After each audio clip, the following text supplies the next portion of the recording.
Good afternoon, ladies and gentlemen, mothers, fathers, daughters, sons, brothers and sisters. Welcome back to Simsport Racing International Endurance Series, round number 2 here at the Nurburgring, as you've got from this lovely aerial shot.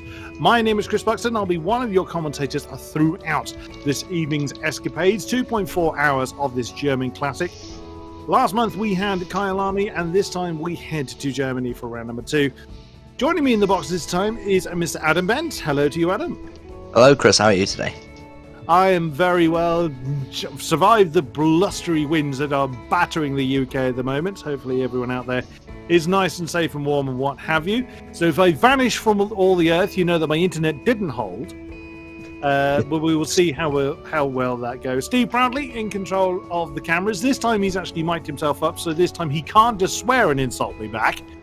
He's got to behave himself. Evening to you, Steve. Good evening. Good to be here, Chris. And yeah, I promise not to insult anybody this evening.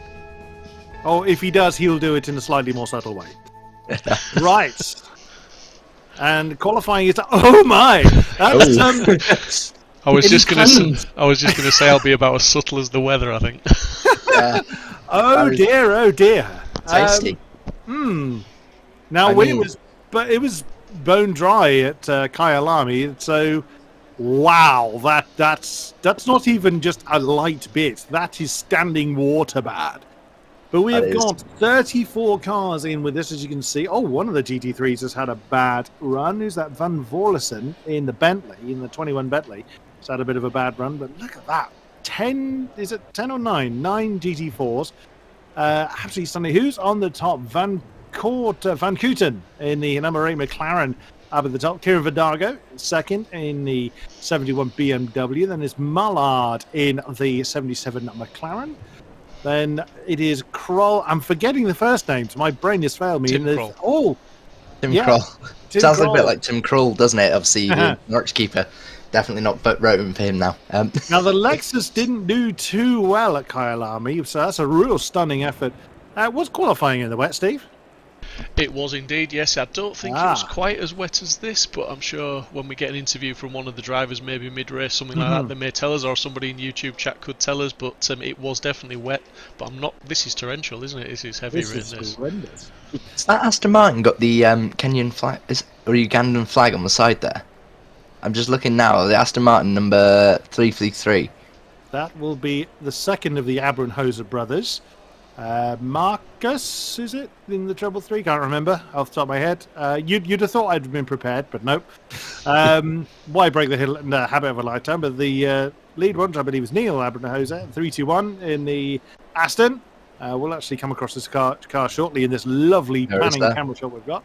And there it is. There's the tail end of the British Beast. So even though it's German track, the Brits are ruling the roost up top. Then Reinanen in the 221 BMW on the second part of row 3. Schelikens in the 29 Porsche alongside Lenson in the 45 McLaren. Then it is the second Abrenhoser brother in the treble 3 Aston, as mentioned. And it is Holzer in the number 60 Porsche. What are your thoughts on this German classic, Mr. Bent? Wet. As you can see, the weather. Specific. No, obviously the weather being, well, this just reminds me of very, very many races at Anglesey that I've been to, where, well, the rain's not as sideways as I've experienced, but very wet, and it's going to be an absolute difficult race, I think, for a lot of drivers, especially the cars with a lot of power. Obviously, a lot. I mean, you look at the Lexus, it normally relies on its power to get through corners. Obviously, it's not light enough to just sort of glide through the water. It's going to have to sort of powerboat its way almost through. It's looking... If you've got a rudder or a sail, you might be in for a good night. Yeah, absolutely. I mean, the British cars at the front, you know, you've got a couple of BMWs, a Lexus at the front. But for the most part, I think a lot of the British cars normally are developed with, obviously, British weather in mind. You look at the British GT, obviously, and you see the... Normally, Bentleys and stuff run better in the wet, obviously, hence sometimes the nickname the Boatley. Yeah, obviously, we've got such a good host of cars. Obviously, some GT4s at the back as well, which would be great to watch, see how they get on in the weather. Obviously, weather normally being quite a levelling factor for races like this, because all of a sudden the GT3s can't use that extra, maybe 100, 200 horsepower. Yeah, when you've got rain like this, power is almost a disadvantage, or a raw amount of it. So the McLarens have rather come forward. So we had Kyle Army last time out, last month. There's a monthly event in this. It's meant as a bit of a taster to the endurance series for more when the bigger, longer events come along. So there's driver swaps that go on in this event. 2.4 hours, so it's very much deemed as a baby endurance event. I know I couldn't last that long. I couldn't last half that long. Just about a quarter long, I suspect, is how long I'd last in this series. If you were out there on the field, Adam, what would I know you mentioned this off air, but for the viewers, what would your beast of choice be? I think it'd probably be an Aston Martin. Massive fan of Aston Martins, always have been. I think a lot of that comes from one of the first races I went to was at Silverstone, and on the test day, we were obviously, we have a Lotus and a Mazda running round. All of a sudden, you just hear this massive roar, and an Aston Martin GT3 Vantage just flies past. In fact, it was a TF Sport car, I believe, racing the British GT that year. The match sort of solidified my love for that sort of car. And of the GT4 camp? Ginetta, absolutely. There's no Mazda, so... Mark? Yeah, he has no Mazdas. Yeah. There's no Mazda, so it's a Ginetta. Which is a mark that's not represented in our GT4. Yeah, it's a big shame. It is a big shame indeed. As we're now on the parade lap, so I mean you can't see. There is so. That's only one car in front of him as well, Chris. That's just wow. one car. I mean, let's have a look at the GT4s. Let's jump back to the GT4s if we can. Of course we can, because it is Smash It Proudly in chart. Look at that. That's just no. I don't think Rain-X is going to help there. It's Kieran Verdago, the SSRI camp, this lovely, of course, SSRI coloured BMW. Ooh, now, I'm not very experienced in driving in ACC. So of course, we're in Assetto Corsa Competizione for this. Who's going to struggle in these conditions? Do you reckon, Adam? I mean, simple answer is everybody, but everybody, yeah. Obviously, I thought the Audis would have been a bit stronger, but the lead one there is the 907 Raimondi in 14th.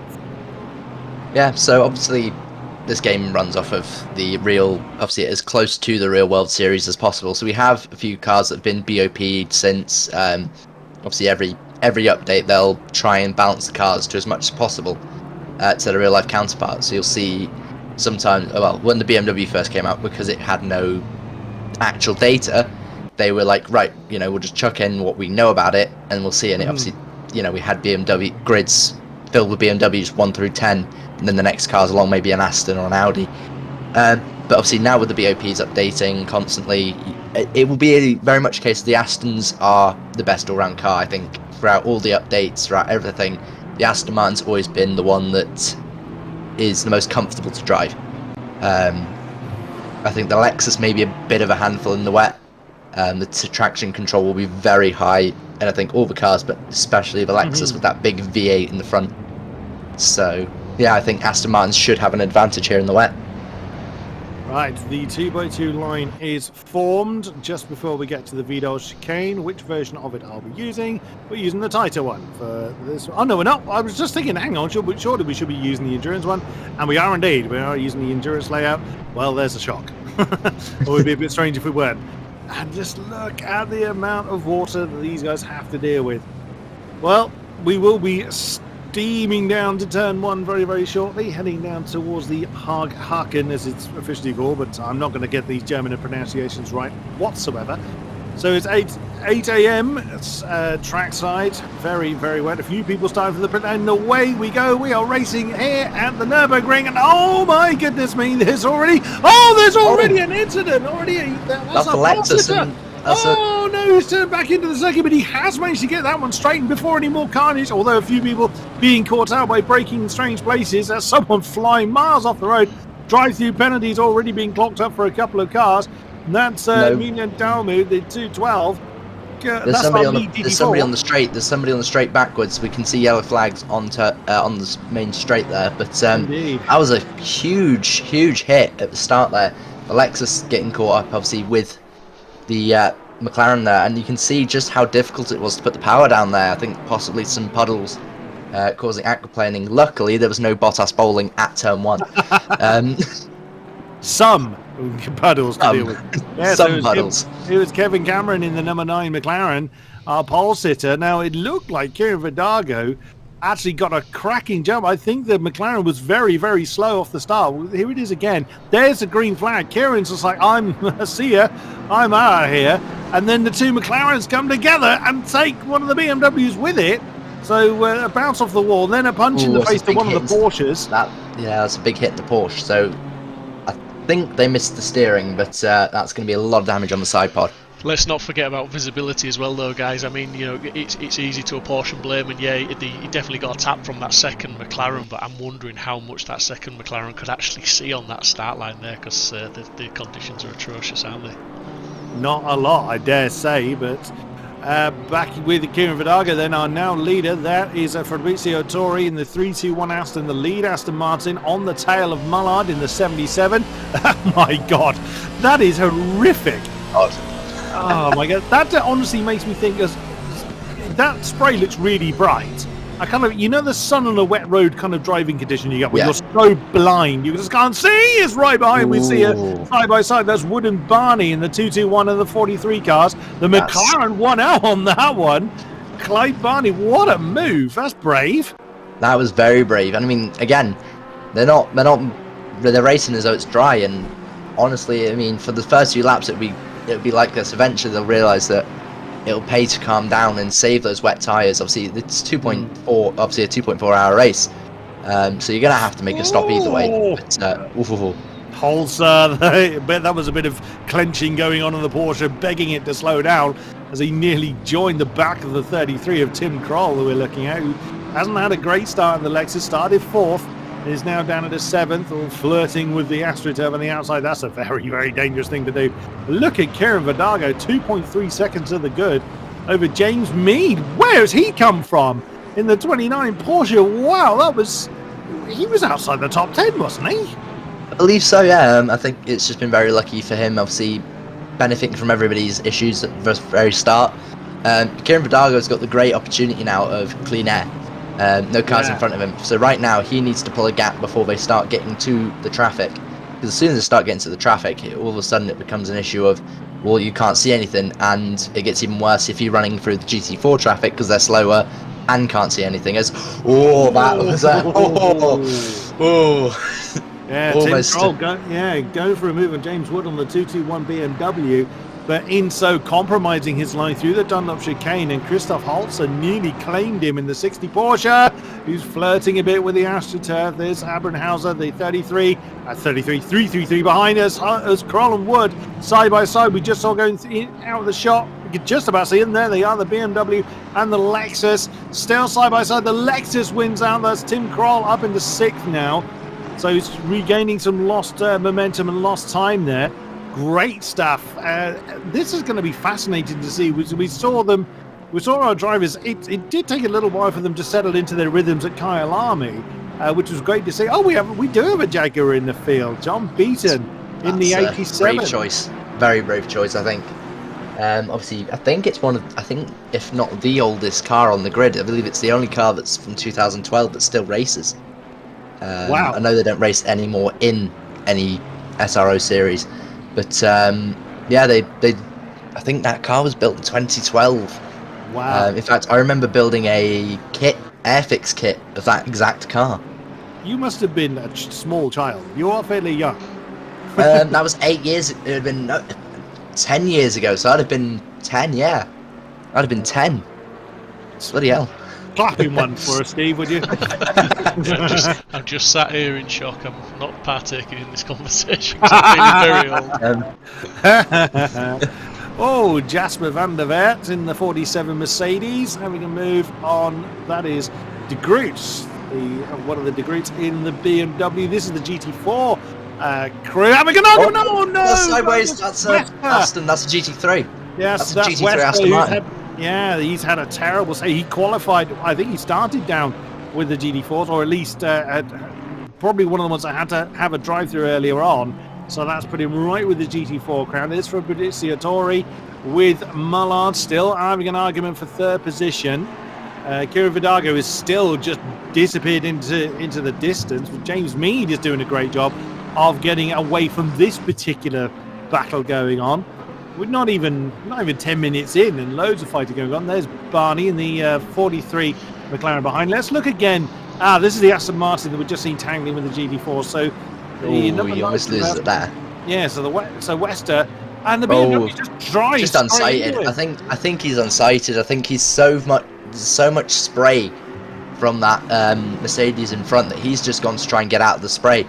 Obviously, you watch Formula 1, you watch any motorsport, 9 times out of 10 they'll run slightly adjacent to the car in front. They want that toe, but equally, you run right behind somebody, you can't see anything. All you're going to see is their rain light, bright red lights of, oh no, they're stopping. Yeah, absolutely. Jumping to Mike Abernhoser now, the second of the Abernhoser brothers, in 9th position, right behind Wood, who we saw having a great argument with Tim Kroll earlier on, but he's fallen now into the clutches of the second Aston, as Abernhoser has a look on the inside line. Can he do anything about it? Not yet. And now people are going to start settling into their rhythms. Hopefully they'll behave themselves. I'm sure they will. Well, obviously, yeah, we're not even the point 4 of the race in yet, and you can see that there's a lot of people trying to essentially get themselves in a pack where they know they're comfortable, they know the pace is there, and then it's just a case of following each other around and trying to stay. Oh, that's the Jaguar backwards. That's the Jaguar. No. That's the 87 Jaguars. Beaton. There he is, John Beaton. That's come a cropper on the way down through the Mercedes arena. That's unfortunate. Funny enough, as the camera changed, I glanced away just at the track map, and I came forward and I thought, that looks like a Ferrari. And there's a reason for that. It is one. There's the sole Ferrari in the field. There's Mattia Melito in the 267 Ferrari chasing. That's our Pulsar, I believe, right ahead of us. That is, yeah, I think it is. In the number 8 car. You can now see John Beaton's name dropping through the field, recovering from his spin. What happened to the big cat? Let's see. I think it just goes under its own power by the looks of it. Oh no, there's a tap. There is a tap. Yeah, there it is. There we go. That's a bit like unfortunate. It's a bit like the Logano turn yesterday in the Daytona qualifying. He was turning around right at the end, and similar situation. He's just trying to defend as well as hold his line, and yeah, you just get a bit of a clip from behind. Nothing really malicious. There's no real intent to attack him. He's just gone a little bit wide, and somebody's looked for the door. Indeed. Oh, wow, that's not good. Not no, good. oh. Wow. Mullard, wow, were you paying attention? Did you see that Mullard either made the same mistake or he bailed? He realised that. I think he bailed.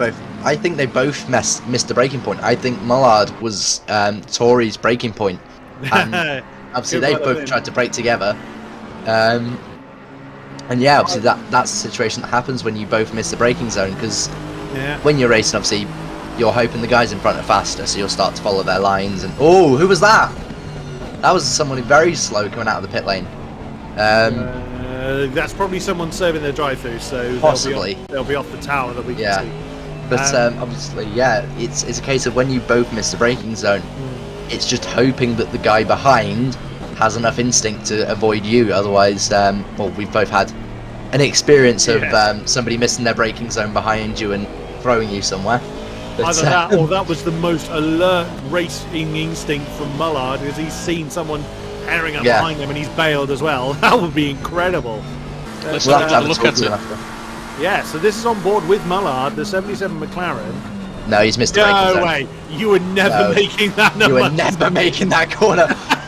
50 yards in the wet. I can't even do 50 yards in the dry. The dry, yeah. I think not, sir. So, but I mean, no harm, no foul for Mullard. Oh, well, saying that, he has actually lost third to the number 43 McLaren of Barney now. So, as we look at Mike Abernhauser in a wonderful pack here, three-way fight. So there's Tori, Holzer, Abernhauser, and John Wood right behind in the 221 car. So good back there. There is our leader, Kieran Vidaga, now 5.8 seconds to the good. Just enjoying a much easier run. And in fairness, James Mead is 8 seconds clear of everybody else. Oh, look at this, a wonderful pack here. So this is a fight for 13th with our Pulse. Well, technically 12th with the Audi just up the road. Oh, my goodness. Whoa. That's Savat and Kirk having an argument. Oh, very nicely done. That's a very nice move. Very nice move on the Ferrari there. And again, this is the kind of pack racing you want to see. Maybe in the dry, in the wet, I'd feel sorry for whoever's at the back of the pack, because all you're going to have is spray left, right, and centre. As you can see here, you can barely see anything. That is, you can see maybe. There is a car in there, honest. There is a car, yeah. There's a few cars there, in fact. But you know, all it takes is one person to miss their braking zone. You can see there, obviously, as we saw earlier, they were trying to brake at the 50 during the incident, but you brake about the 150, and then you trail brake from 150, and slam on from about 100. What did you call it? Bottas bowling? Was that what you? Bottas bowling, yeah. Yeah. Obviously, shades of Hungary, and yeah, obviously that's it. It's Bottas bowling. You know, you can miss your brake marker, and all of a sudden you're nothing but a projectile towards the rest of that pack. Like that. That was very close there from. Oh, they're spinning. Oh, there he goes. I knew it was going to happen. That was Paul Kirk. He was doing pretty well there, but now he's got to go the wrong way to try and recover. I think we may have lost Chris there. Obviously, yeah, like you say, we're watching now jump it on the 87 car. Hopefully, Chris will be back in a moment as he goes down the inside of the McLaren there, the 236 of Simmers. And the Jaguar obviously trying to make up places now from the situation of spinning earlier on in the race. I think we have lost Chris for the moment. So I believe the storm has claimed his internet.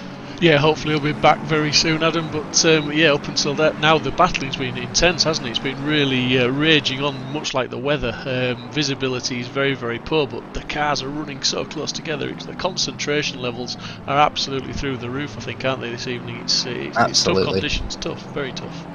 Absolutely, but I suppose that also proposes a question of, this is low visibility, but is it equal to like racing at night? Obviously, I've done a bit of night racing, I've done a bit of rain racing, and both visibility is always very poor regardless. But obviously, if you had to pick up the two, what would you pick, Steve?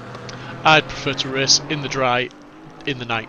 Yeah. You can see a lot more still. I mean, that visibility is terrible, and then not to mention just the visibility. Obviously, the aquaplaning, the understeer that they're going to be suffering, the loss of grip. You know, I mean, they're going to be feeling their way around every single lap, and it's just there's no sign of let up with this weather either. It's showing like it's going to stay like this for at least for the next 30 minutes.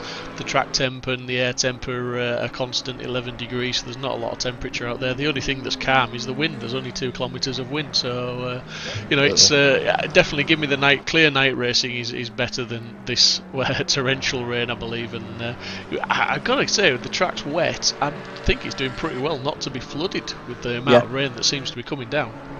Absolutely. Well, you can see just a little bit there. You can see the dry line as we were watching Porsche there, and we're back on board now with a McLaren being chased by a McLaren. That is Partez being chased by a 570. Yes. Yeah, he's just passed the leader of the GT4s there, so that's GT3 passing the GT4s, coming back through the field. But yeah, it's difficult tonight, and the field is spreading out a little bit now. It has to be said. But one man who's that incident at the start really helped Kieran Vidago, as if he needed any help. But he's out there clear now by 7.5 seconds, so he's pretty much carrying on where he left off from Kyle Army. Absolutely. I don't want to jinx him here. I think he's doing a great job, obviously, and you know, he's settled into a rhythm. You can see, in fact, they're starting to, if I'm not mistaken, you can see a dry line starting to appear. It's not fully dry. I would never go out and slicks in it, but you can start to see the pattern of where most of the cars end up. That's just slightly less soggy, not so much a dry down. Apologies for me dropping out. Hey, we have a Mr. Buxton back. I had a feeling, obviously with the weather conditions being what they are around the UK, I had a feeling my internet was going to play up. So there's no guarantee I'll make it to the end of the race. But whilst it's playing ball, I will continue to persevere as we now jump to John Beaton, who's persevering in his Jaguar, nearly joining Cameron in the back of the pole-sitting McLaren there. That was nicely driven there to not impact. Oh, Ben Simmers. Oh, he's gone wide. Cameron's gone wide. Cameron has indeed gone wide. So that's allowed that pack through. He's joined at the back of it, so he's that's the Ferrari. I think that's the 267 Ferrari that's come through on the McLaren as well. So he's lost a bit of time there. I still love the fact that it looks like there's eyes on the front of that. Yeah, I commented last time, didn't I? The Jaguar looks like it has one of those weird moustaches on the front. As we jump to Mike Abernhauser on the back of Chris Holzer in the 60 Porsche. See what he's going to be able to do. Oh, and everybody's getting twitchy, aren't they? Just as soon as they get anywhere near any kind of power, the tail just wants to absolutely dance. And, you know, that Porsche's uncontrollable at the best of times. So running it in the rain, you've got to either be really experienced, your setup's amazing, or you're just absolutely insane. I have to. I'll cut in there because I believe the Porsche is one of. It used to be one of the better cars in the rain, and it always used to be my car of choice. And I remember a couple of races where, when the rain started to come down, I could stay out on slicks longer in the Porsche than the other guys in other makes of cars before I had to go to wets and still have competitive lap times. So I think that the Porsche is a pretty useful car in the wet. I think you're quite right in what you say. You've got to be experienced because it will bite you if you do anything out of the ordinary. But yeah, it's got a soft spot for the Porsche, it's fair to say. I mean, the noise from the Porsche is unparalleled. That flat six is just... It's just a noise that I could sit there and have that just playing as a white noise machine, honestly. But obviously, as we're watching now, Simmers racing in the 236. Benjamin Simmers being chased by that Jaguar. Is it an F-Type? I'm not sure. It looks like an old XF almost, doesn't it? You look at it, it reminds me of the XF rather than or an XJR as opposed to the F-Types. I think we have lost Chris again. Yeah, obviously we're watching now with this battle for what looks to be 14th place. We've got a gap. We've got gaps stretching out at the front. We've still got Tori and Holzer within a second of each other there. But as that was somebody off in the gravel, wasn't it? That's 136, I think. 136 is off in the gravel. We're not sure who that is. Race control up here. Incident noted. There we go. So obviously, the incident between the two cars, number 89 and 69, has been noted, so we'll see obviously what goes on possibly post-race. But Benjamin Simmers still being under attack from the Jaguar F-Type. Absolutely, and it looks like race control have been pretty busy for the start of this race because there's a few penalties coming in now. Just going to try and update us and get us up to speed with why. We can see Danny DeSwart there in P9's got a 15-second time penalty, which will be added to his pit stop. Yeah, absolutely. So there we go, and that is for the collision with car 89. So the stewards have decided to upgrade that penalty to a 15-second drive-through. Obviously, that's not what you want in an endurance race. I mean, obviously, maybe 24 hours, it's not the end of the world, but 2.4 hours, obviously, is something that is difficult to come back from. Obviously, I've seen it happen in the real world and the virtual world. But when that's in cars that, you know, are normally more powerful and have the advantage, obviously, being in 9th place right now, 2 seconds back from 8th. Yeah, 15 seconds is definitely not what you want. It'd probably drop him close to, in fact, probably to the back of the GT3s at the very least.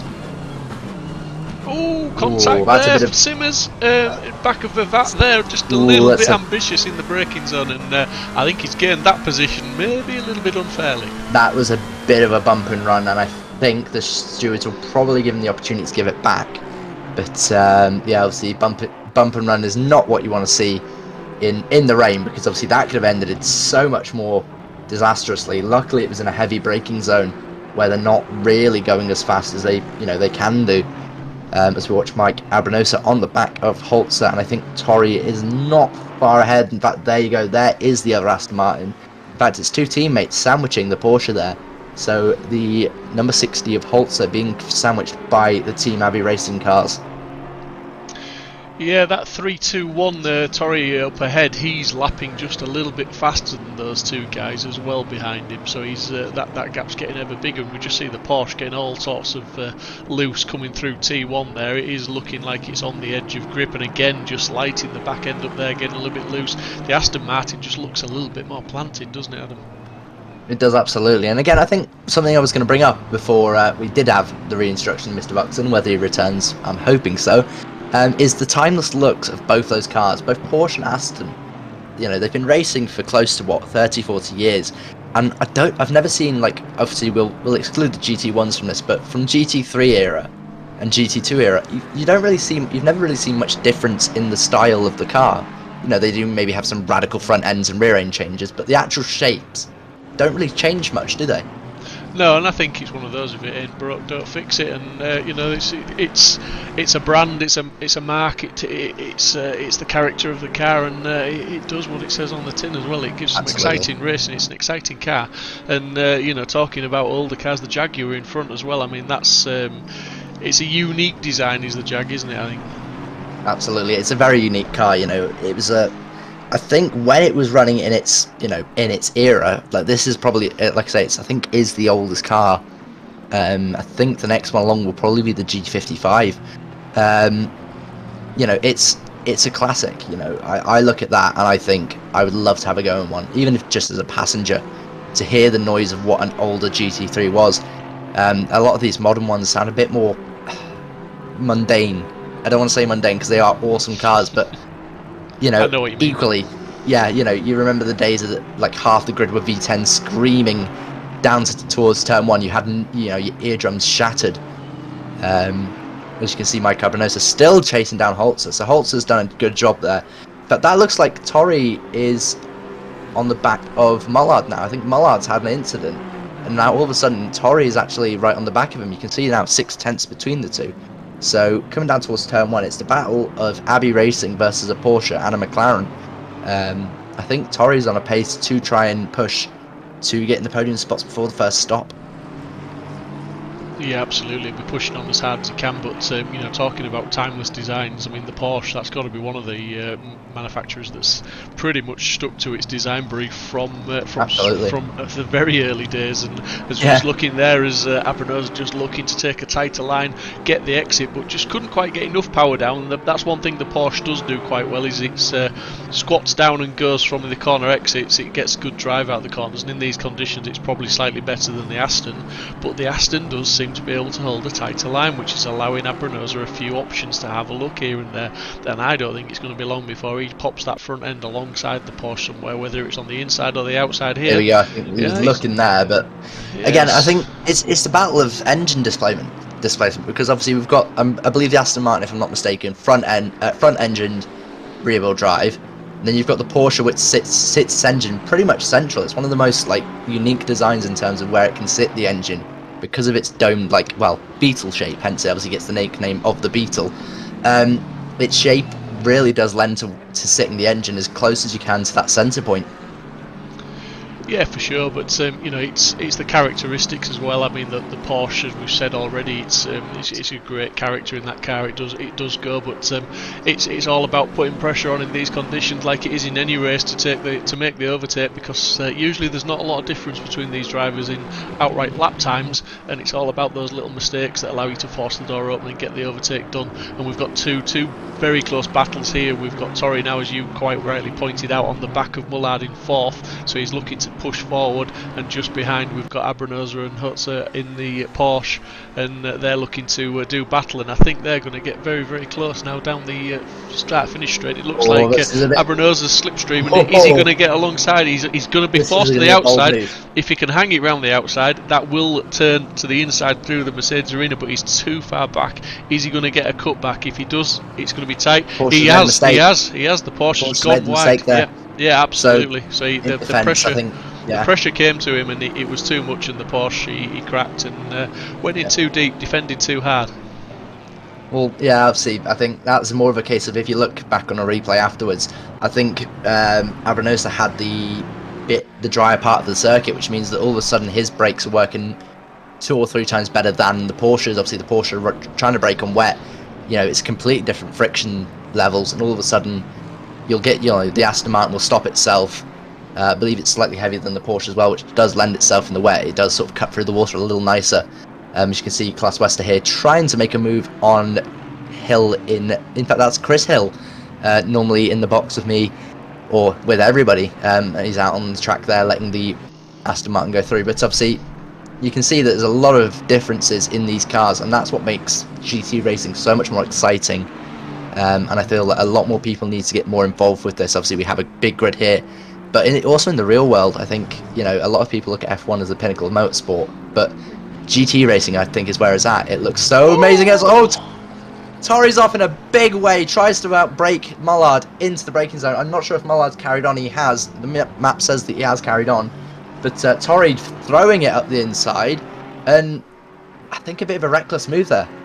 Yeah, all that hard work undone there, because he'd done all the hard work, he'd caught up to Mullard, and he just pushed the issue. But I mean, it's easy for us armchair warriors to sit here and say that, but it just, the conditions out there are absolutely treacherous. The visibility as well, as I've said before, once you're up behind somebody, look at what you can see. It's not an awful lot, and when you're going for the move and you're actually trying to get alongside somebody, you're going to see even less. So difficult conditions for everybody this evening. It's a lot about bravery.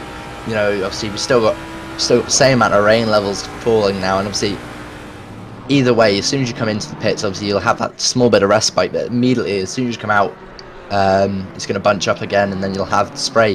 Obviously here we've got Kieran Vidago now 10 seconds clear, so he's definitely done what he needed to do. He's now in the lap traffic, so he's now starting to lap some of the slower class cars, but you can see that just how much difference that BMW has in terms of power compared to that Porsche. I believe it's a Cayman GT4 there. As we get no further action for the cars 907 and 136. So obviously that's a bit of a relief for those two drivers there. But you can see just how much speed that the BMW can carry through the corners compared to the Porsche. He's flying through there. I mean, that looked almost like a quick tap on the brakes, maybe down a gear, and off he goes again, which is full commitment. You can see there's not much differentiation. Obviously, if he does come out, we'll have a chat with him about just how much commitment you throw into some of these corners. Obviously, Schumacher S's, I think it was, he flew past the Porsche there, and it's all about commitment levels. I think in the wet, your commitment's got to be 100%. If you even think or second guess yourself, sorry, all of a sudden you find yourself in the wall or in the back of another driver. Yeah, absolutely, but Kieran's doing everything right tonight. So far he's roughly around about 16 seconds up the road, and we've still got 1 hour 55 minutes of this race to go. We've got at least one pit stop, suspect possibly two maybe. We've got driver swaps to come, and we've got more rain, so just for the excitement. And good evening to everybody in the YouTube chat. Aaron's in there smashing the comments out like nobody's business. Thank you, Aaron, let's keep it going. Who's anybody going to predict a podium at this point in a wet race like this? Because alright, Kieran's all that way up the road, he's got a good 16 seconds or so lead potentially. Well, he's saying 12 on there, but at one point it was 16. He's round about 12 seconds up the road. Anything can happen. I mean, are we thinking it's going to be a Vidago win this evening? Is that Simsport Racing International car going to come home? Mead, is he going to keep hold of that second place? Banny third? It's going to be a difficult one, isn't it, this evening? It's going to be a race of attrition, I think, and we might see a few more incidents as well. I think nobody can call it at this stage. It would be really unwise to call it, I think, at this stage. You look at what's happening to all these drivers. You can say anything, but again, this is all racing. You can call a result before it's happened, and it's a 50-50 chance you'll either be right or you'll be wrong. It's that Camaro. That's a very brave choice. Whether I not want a car, that has got to be a bit of a handful in this weather. Obviously, being I think one of the heaviest and one of the most powerful cars. Yeah, definitely not a car of choice in this weather. No, and if we've got any drivers that are in the chat at the moment, and you just want to let us know whether you're looking forward to going out in these conditions, if you want to come and have a chat with us, we are in the in the shed waiting for interviews. Happy to have a chat with anybody and let us know your thoughts on these conditions and how you thinking it's going to play out and what your tactics are going to be, because we're full of bright ideas, but we've got no idea really. So we'd love to have some feedback from you guys. Absolutely, you know, we're only calling it as we see it. You know, is that somebody off? I wasn't quite sure whether that was just a brake mark. It was, but obviously, you know, we love to hear from everybody. Drivers, even if somebody's there as an engineer, they've got any idea on what the plans are for this weather. And obviously to everybody on YouTube, make sure to like, subscribe. There's plenty of content always coming out from this amazing community. I'm very lucky to be a part of it myself, and yeah, we just want to hear from you guys. Well, we're hearing from Dean Riley in the chat. He says that he has to beat the 92 seconds win from the last round, which was Kyle Army. So we know what mindset Dean's going out there, and he's going out there to push and extend that gap as far as he can, and see if he can extend the winning margin, as it were. So it's going to be interesting to see Dean, and we know how consistent Dean can be, but these conditions are challenging. We also know how Dean doesn't like racing around GT4 cars. Is that fair to say, Dean? I mean, in this weather, that's a bit of contact there. I knew that was coming. I was waiting for it to happen. Two McLarens do tap wheels. Jaguar just behind, trying to find a way through here. I think he's definitely got the pace to get past Mr. Simmers here. Benjamin Simmers obviously going down the inside of, I believe the Aston Martin may have pitted because he's that far back. They're lapping him now. So our pole sitter is being lapped currently, which is a big shock for me, I think. Obviously, I'm not sure if he got a penalty from the race start incident, or as though, there we go, Benjamin Simmons is caught behind a Porsche there. Luckily, the Jaguar also made a mistake, but yeah, obviously Benjamin Simmons there now being caught behind traffic. The 84 Cayman, as we've got Partes behind Chris Hill still. Only 3/10 separate them, so he's possibly going to make a move here. The Bentley trying to obviously use its massive rear end to block the 720S behind as the 195 tries to find its way through. Obviously Chris there doing a great job at holding back Partes there. So we've got a few battles still raging on, as we're about just over half hour into the race now. We've got 1 hour and 50 minutes left to go, and he's not apparently. Dean is not in the car. Pinch is going in the car. Absolutely, so I was just going to give that update, but yeah, Dean's we've got a driver swap there in before the event, and Chris Pinchbeck taking to the wheel, so that's going to be a good one to watch. Chris has been out of the seat for a while, and he's just getting back into it, so it's going to be interesting to see how Chris gets on in this. So yeah, good that Kieran's building up a nice gap for Chris to have a little bit of a cushion, hopefully. Absolutely, I think. Again, with any good teammate, you know, you look at endurance racing, any good teammate tries to build you a cushion, because the last thing you want to be doing, that's a brave commit, that's a lot of commitment into there from Melito. Matteo Melito in the Scuderia car. I'm not going to try and pronounce that, I feel like I will absolutely butcher it. But you can see that he's going full commitment here. He's trying to get past the Aston Martin and towards the Jaguar there. You know, the Aston Martin, that's a very nice colour, that's an orange and blue that I would quite like to drive. I think it looks quite nice, and you can see the sky blue and orange there, almost a Golf-esque livery of the Jaguar not far in the distance. Milan Duma in the Green Moose Racing cover 212, chasing what looks like, I think that is the 46 of Snyder. So the 570S is definitely probably one of the better cars here in the wet currently, being chased down by two Porsches, and obviously you can see there we've got a BMW, the Corvette at the back, Chevrolet, sorry, at the back. And mostly German cars here, so the the McLaren and the Chevrolet, I believe, are the only cars here that are in this GT4 class. Yeah, absolutely, and let's not forget about the GT4s, because they'll be having as much fun as everybody else out there, and doing the car 212 is doing a great job. He's led pretty much from the start, and he's got a good margin back to second place at the moment, albeit only by about 2 seconds, but it's enough of a cushion not to be under any pressure, and it seems like they're just here getting the job done. But there is a little bit of a battle here potentially with this is De Swart looking at the back end of Bas Van Melis, I think it is there in his Porsche. And he's coming under pressure. The GT3's just threading the eye of the needle there.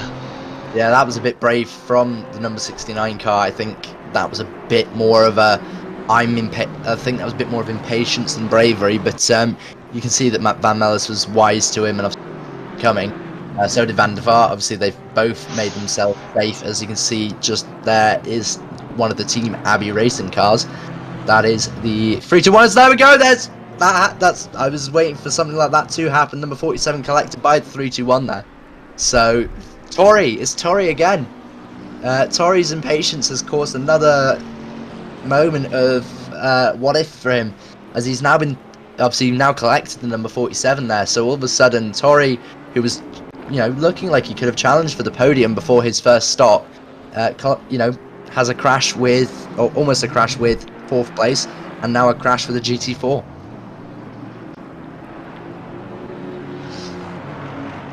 So, sorry. As we're just past 1 hour and 50 left, and we can see that Partes is still on the back of Chris Hill. Hill being given no breathing room from the 195 McLaren. We can see that Duma has still, in fact, he's now extended his lead to the 777 car to 3 seconds.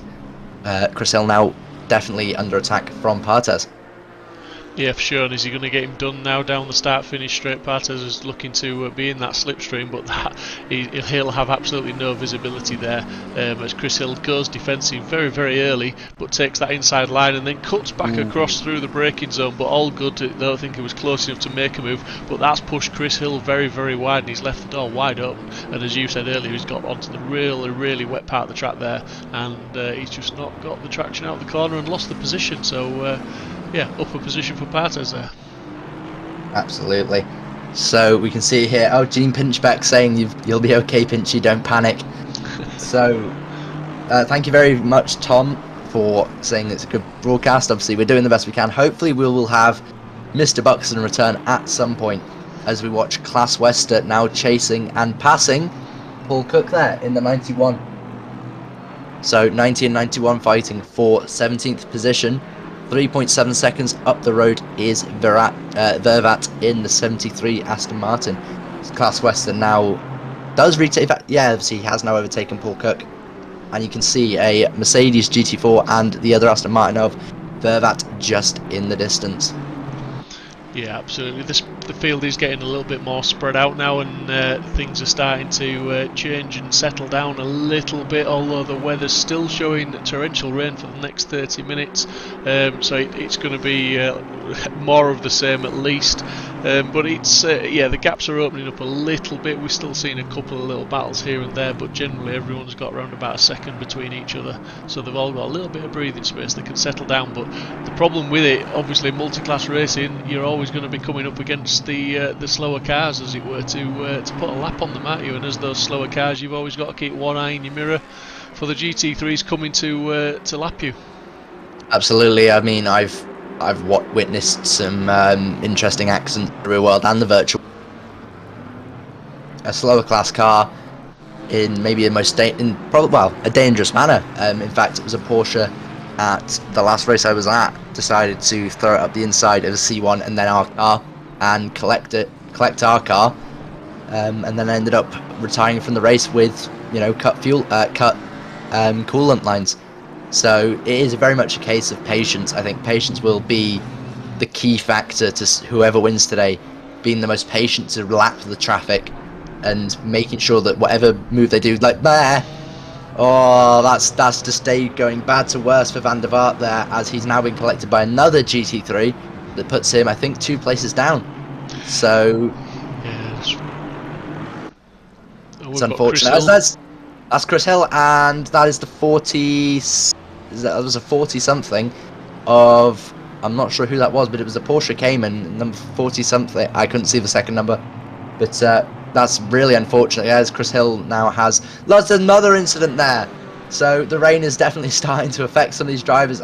We are almost 40 minutes in, well, just over 40 minutes into the race now, and everybody seems to start coming to grief here. So as we get closer to the pit stops, the tyres, I think, are starting to grain more. We've got drivers, starting to make a few more mistakes. This could be the bit where we start to see an influx into the pit lane for driver swaps, just for people to get their heads clear again and obviously get that car back out and under control.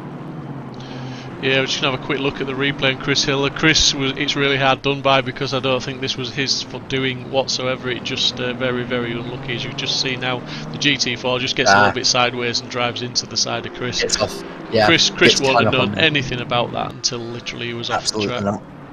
I think Porsche's got caught on the AstroTurf there. I don't think it was the Porsche's fault. I think he just got a bit too wide on the AstroTurf and it spins the car around. It was expected as such. As soon as you get on that AstroTurf, it's so slippy. I would not want to be anywhere near the edge of the circuit. You know, obviously they always say in rain, stay off the curb, stay off the AstroTurf, and that's definitely the reason why. Yeah, we've got Klaus Wester here now in P17 looking to try and get a move on Cook, who's up in the 91 BMW. They've just negotiated, should I say, their way around a GT4 Mercedes, but yeah, it's not quite looking close enough at the moment, although Wester was trying to fill up Cook's mirrors there, it has to be said. He's putting the pressure on and he's definitely looking to want to move forward, but he's very tight, as close as you dare get, almost checked up there by Cook, and again Cook a lot slower through the corner. He's not carrying as much speed. The BMW just looking a little bit slower at the point of apex there, and the Aston was carrying just that bit more speed, but yeah, looks like this battle's going to hot up and it's a matter of time before there's a change of position, I think.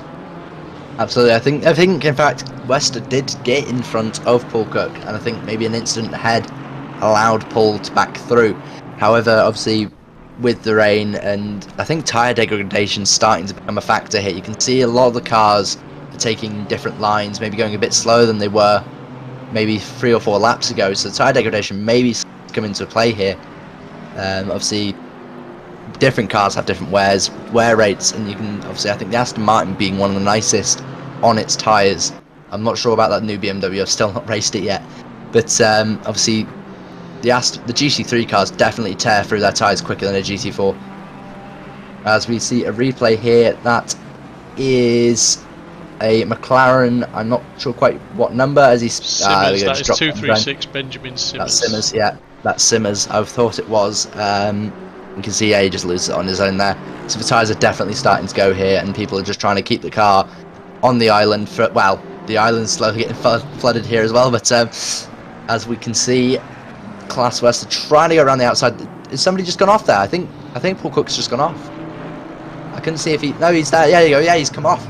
He's come off the circuit, he's going to hand the position over. So we'll have to look at that on a replay, but I think Paul Cook went off there, the chicane. It looked like he just straight lined the chicane there. Yeah, he definitely did. I saw him in the camera shot just jump out there, and I'm just going to try and queue up a replay of that incident. As you say, it's going to be an interesting one to watch. Absolutely. Well, you know, I'm used to throwing cars off into the gravel, not intentionally, of course, but you know, in this weather, it's so easy to lose control. You know, literally one input that is not the same as the lap before could be the difference between you in the gravel and you know, in the back of the car. Yeah, absolutely. Let's have a look at it now. Paul Cook now just winding it up, concentrating probably on the GT4, thinking he's going to get deeper. Then he's seen that the Aston Martin was looking a bit shady, and you could see he snatched the brakes there, and it bit back a little bit, and the car just went out of shape. Did the right thing potentially just to release the brakes and try and straight line it best he could. Absolutely. Well, I think you can see there the brakes almost locked. It looked like he got a massive fishtail in the braking zone there. You can see just like how much sliding there was. Oh, that's a car off. That was a car off in a big way. Who was that? Was that Vervat? He's just gone off in a huge way there. Vervat in the background there just went off in a huge way. As we can see, Abranosa now is right on the back of Mullard. So now it's the turn of the 333 Abbey Racing to try and pass the number 77 McLaren that has been holding 4th place for quite a while now. In fact, Kieran Vidago is, while we've been watching the other incident racing, Kieran Vidago has now gone up to 15-second gap. Absolutely, it's all change and it's all concentration at the moment, and I'm just queuing up another replay because we've had a couple more incidents while we're talking. It seems that at this midpoint almost of the stint there is a few incidents happening around, and we're just seeing a few people making a few loose mistakes, shall we say, just getting a little bit out of shape. The 73 seems to be stationary down at the hairpin. Well, this is P2. This is P2. This is P2. So we're watching the Porsche. He's flashing the slower car, 84. Gets on the grass. There you go. Yeah, and around he goes. That's just a bit of a silly mistake from himself, but obviously it does happen. You know, incidents like that happen where you just get a bit too racy on the curbs, and yeah, obviously in the rain it's not going to be as favourable for the car. No, but that certainly hands a few more seconds to Kieran Vidago, almost up to 20 seconds now out in front. So Pinchy, Pinchy's one of the most consistent drivers out there. He's very, very smooth. He can put the lap times in, even when he's not on the fastest pace. He can be consistent within a tenth or two each lap. So if Kieran can build up a gap, I'm sure Chris will get into that car and he'll just do what he has to do, and he'll just manage the gap and bring it home, all being well. But yeah, he's very consistent as Chris, and he's probably well suited to these conditions, although he'll never say he is, and he'll always tell you how he's not looking forward to it, but he'll get in that car and he'll do the job. Absolutely. Well, we'll have to try and get Kieran in after this stint, because he's done an incredible job to build this gap. You know, he's done nothing but run consistently, he's run smoothly, and so obviously that's given him this position of 20 seconds from the rest of the field. Obviously further back, you know, you've got 23 seconds back to P3. And Abronetto comes across the line now. He's only 14 seconds back, and the second back is Mallard, who is definitely being charged down. There you go, Klaus Wester now through. Sorry. Oh yeah, so Klaus Wester now goes through on, that is a lapped car, so we're not sure. Oh, no, it isn't. Sorry, that's Van Cleef in the 74 Aston Martin. I apologise. As we can see that Cinemas is now on the back of Baton. He is 2.3 seconds back from the sole Ferrari of the field. Paul Cook now 2 seconds back from Wester after the incident at the chicane. So coming through now, last chicane I think there. Milan Duma has actually just, in fact the gap's closed. So we've got 1.4 seconds now between the two lead GT4 cars. In fact, there you go, there is the bright yellow car of De Kaiser. So it's going to be very, very close here as we get towards the end of the stint as to who takes the lead going into the first stop. Absolutely, and while you're talking, I'm just queuing up a few more race control messages. I don't think there's too... Oh, Milan Duma almost goes round. Oh, made a mistake there, didn't he? Absolutely, he's almost gone... Well, you can see just how much of the wet line they're actually taking. It's almost Max Verstappen-esque. You know, obviously we look at Max Verstappen, he was... back in his early F1 days, he'd always take the line that was completely different, and a lot of these drivers are doing the same. If it was Max Verstappen, that he'd have taken somebody else out with him, wouldn't he? Let's not get involved in that debate now. I think we're coming up to the new season. I think we should leave that be and see how this new season goes. I mean, the cars look, you know, some of these new F1 cars that have come out are absolutely stunning. So we've got a few more incidents, obviously a few more penalties to be handed out there. Cameron in number 8 now has a 15-second penalty there, you can see just at the bottom. So that's just they going bad to worse for the number 8 McLaren. Yeah, absolutely, but look at these GT4s now. We've got Martins still on the back of Bas van Melis here, and Bas doing a really good job just to stay in front, but it's not got a lot of breathing room. He's under pressure, and that BMW is, I won't say he's hunting him, he seems to be sat sort of relatively you know, within that half second, pretty comfortable back, and maybe just playing the long game. Maybe Martin's maybe not wanting to rush a move, and just we say that it closes right up in the braking zone, but that's pushed him a little bit deep there. But yeah, he's making actually maybe he was looking down there on the inside. I think you're better off waiting. You know, there's no point rushing a move, because all you're doing then is, if you're not fast enough to pull away, you're putting yourself in the position of you've got to then run away. And I think that being the lead car in a battle is always the hardest bit, as opposed to being the chaser, because as the chaser you don't have to worry about setting the pace, you're the one following the pace, and if you're faster you just wait, you know, you wait your turn. Yeah, absolutely, just sit there and bide your time and let the car in front worry about you rather than you worrying about the car in front. So it's all pretty steady now. What sort of time scale we'll be expecting the first pit stops, Adam? When will we get some of the driver swaps coming in? I can imagine it won't be too long now. Obviously, a lot of the cars normally close to an hour on set of dry tyres. From Melis there. There we go. I think that's Van Mellis possibly going to lose his position there. If he goes around the outside, it'd be a great move. I didn't think it would work. He's out on the AstroTurf. That's very brave. We saw one of the cars earlier go off and collide. So again, he seems to be making all the attempts of the move at the wrong locations almost. He's dived down the inside of the chicane. That means obviously on the second part of the turn, he's got no pace and nowhere to go. There you go. This first car in there. Number 21's actually in the pits now. Yeah, so we'll probably see the. I think Martin's, to be fair, the opportunity was presented to him. I don't think he went looking for it so much. I think Bas Van Mellis went very deep into turn 1, ran wide on the exit, and just opened up the door on the inside. So obviously, you know, you're gonna take that opportunity. But as you quite rightly said, it ran him out wide, and he was never going to get past on the AstroTurf. Not in these conditions anyway. You just don't get the purchase, no grip, no drive. And now Bas has, because of the GT3 car, it's just given him a bit of a cushion. He's pulled away a little bit up the road. Absolutely. Again, this is one of the things that I always look at when you've got multi-class endurance racing. You've got that gap where when you're caught, rather than not when you're caught, where you're caught, as opposed to when you're caught. It's sort of inevitable you're going to be caught by the GT3. Where you're caught is sort of what decides whether you gain or lose time. As Paul Cook goes through there on the second place 777 car. 777 cars, in fact, lost a second and a half since we last watched them. So all of a sudden, Milan Duma's had a great little bit of gap here. I think he's been caught in all the right places. There you go. In fact, all these GT3s should be passed before even the first turn. Oh, got a drive-through as well for car number 21. So maybe potentially nothing on the steward notice board as yet. That is so that could be speed. I think that's speeding.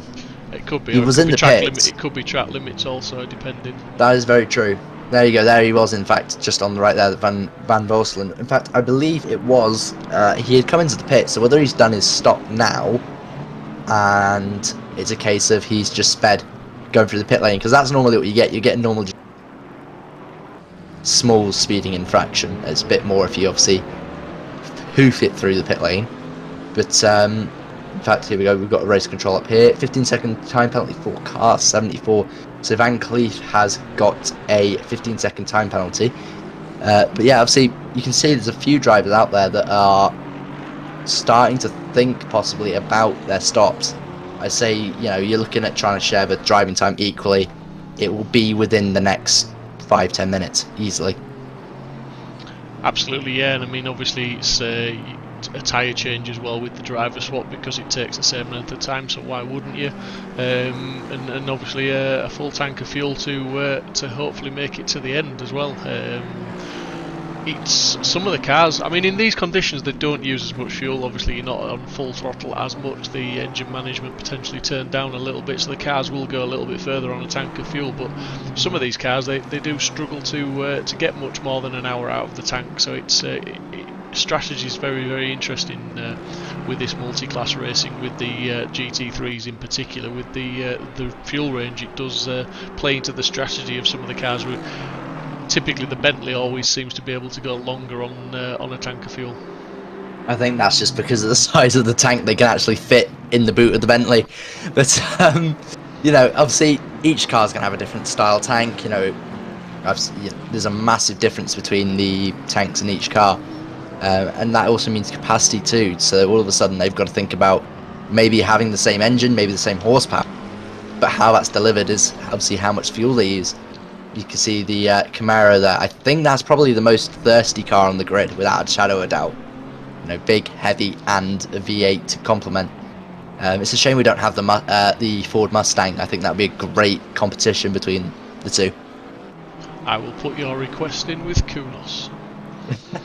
Well, speaking of cars coming in fact we've got a there's potentially a TCX car coming in from the American series.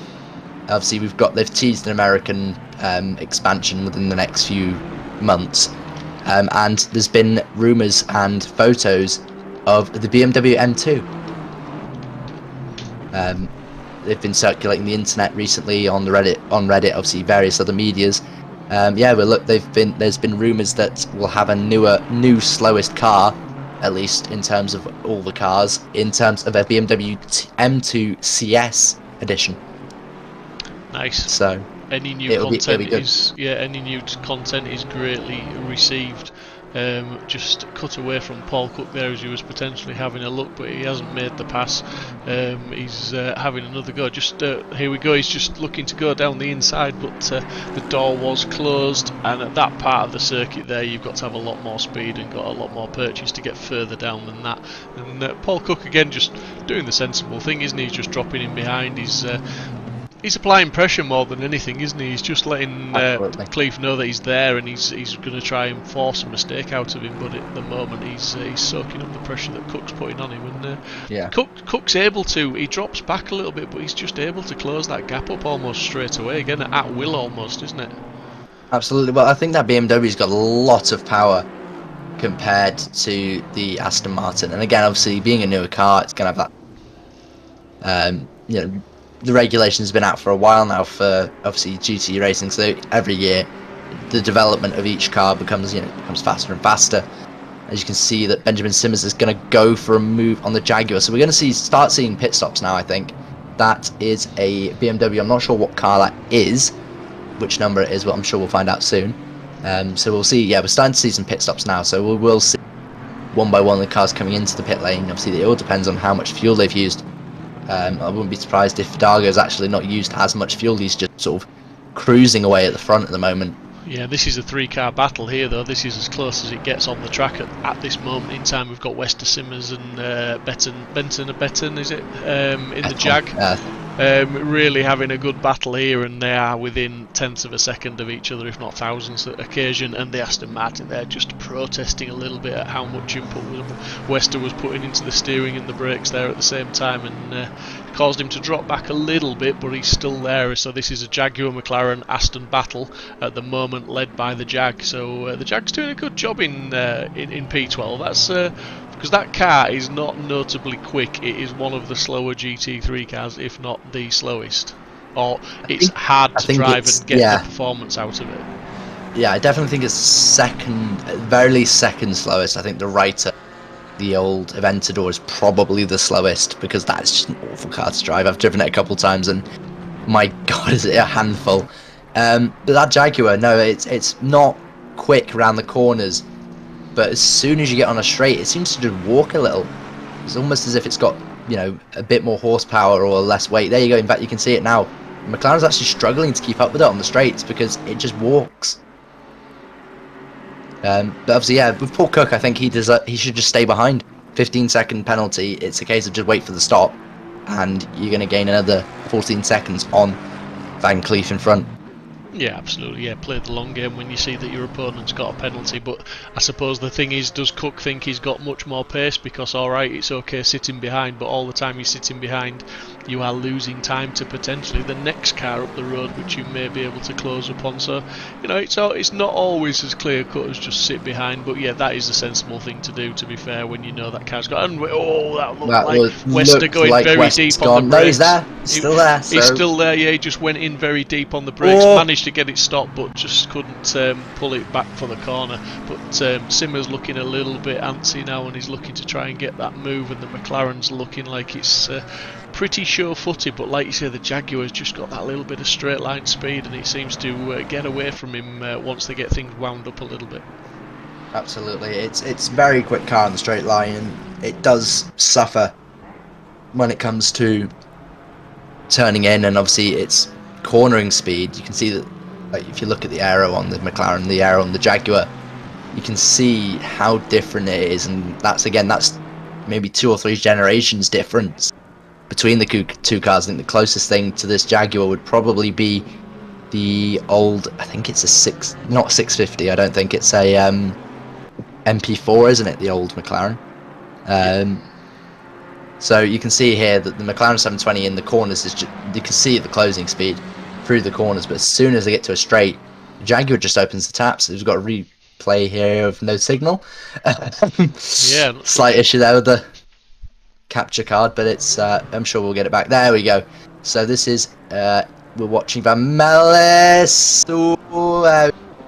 So finally the pressure got to I believe it is Van Mellis, I'm right in saying. It is Bas Van Mellis, yeah, in the car number 11. He was running round in approximately he was in third I think position. I think it was third for so class. he's now dropped down to I think at least fourth in class, maybe further. Obviously, yeah, that looked like he was going to collect the BMW in the background. The BMW wise to it and obviously puts the brakes on a little bit more just to make sure obviously there's no incidents between the two. So we're now an hour in the race. I think we're going to start to see stops very, very soon. I can't see cars going much longer in this race now. Obviously, the weather hasn't changed. They're going to end up back on wets. They're going to end up doing their driver swaps with more wet tyres and more rain racing to come. So we're now an hour in. We've got a clear run at the moment for the lead in GT3. GT4 is still anybody's game here. As you can see, Sander Vale now right on the back of Van Melton position, but is now under attack from the triple one. It's the double one of Van Mellis under attack from Vale in the triple one.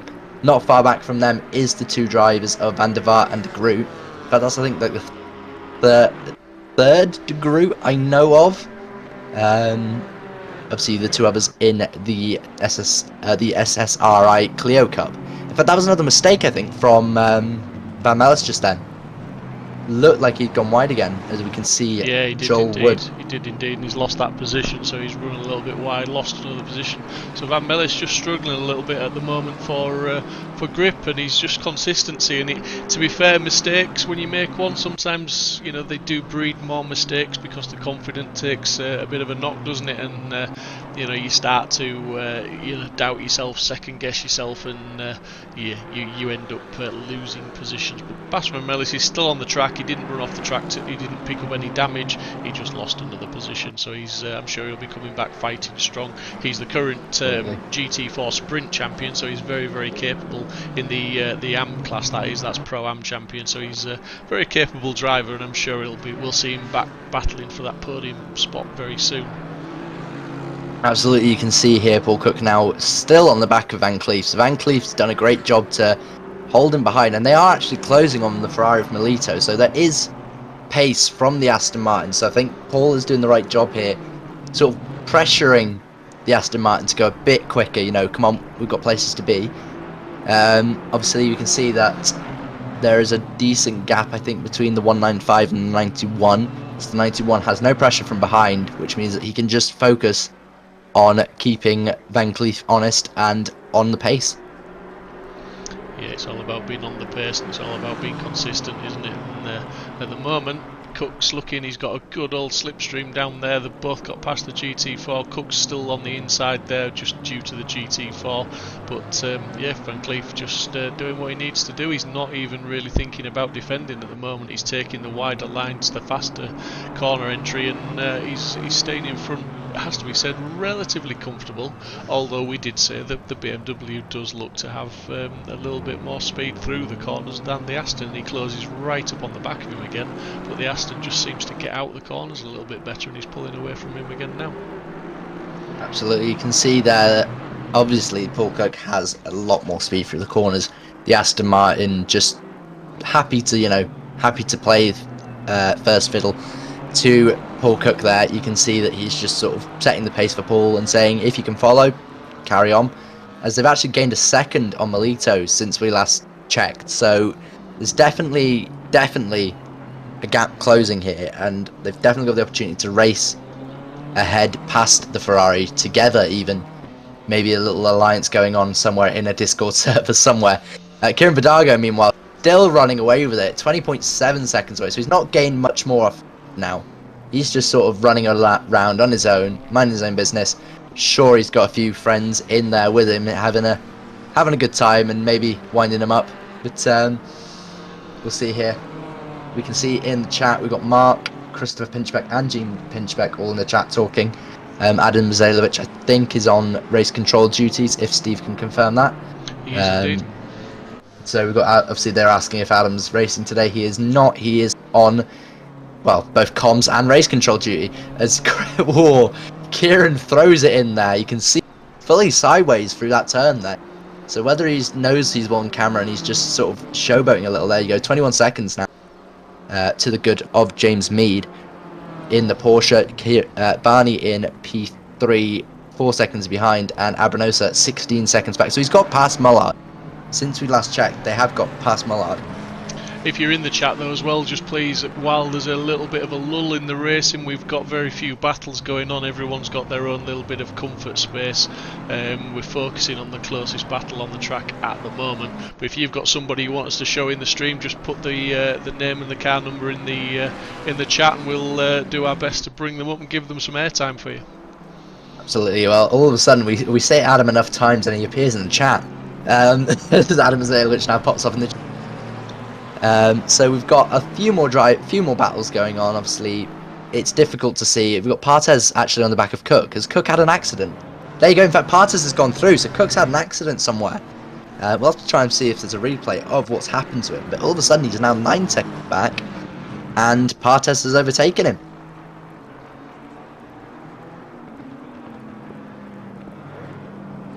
So, hour and 18 minutes left. We have Kieran Vidago running off in the distance in his M4, I want to say.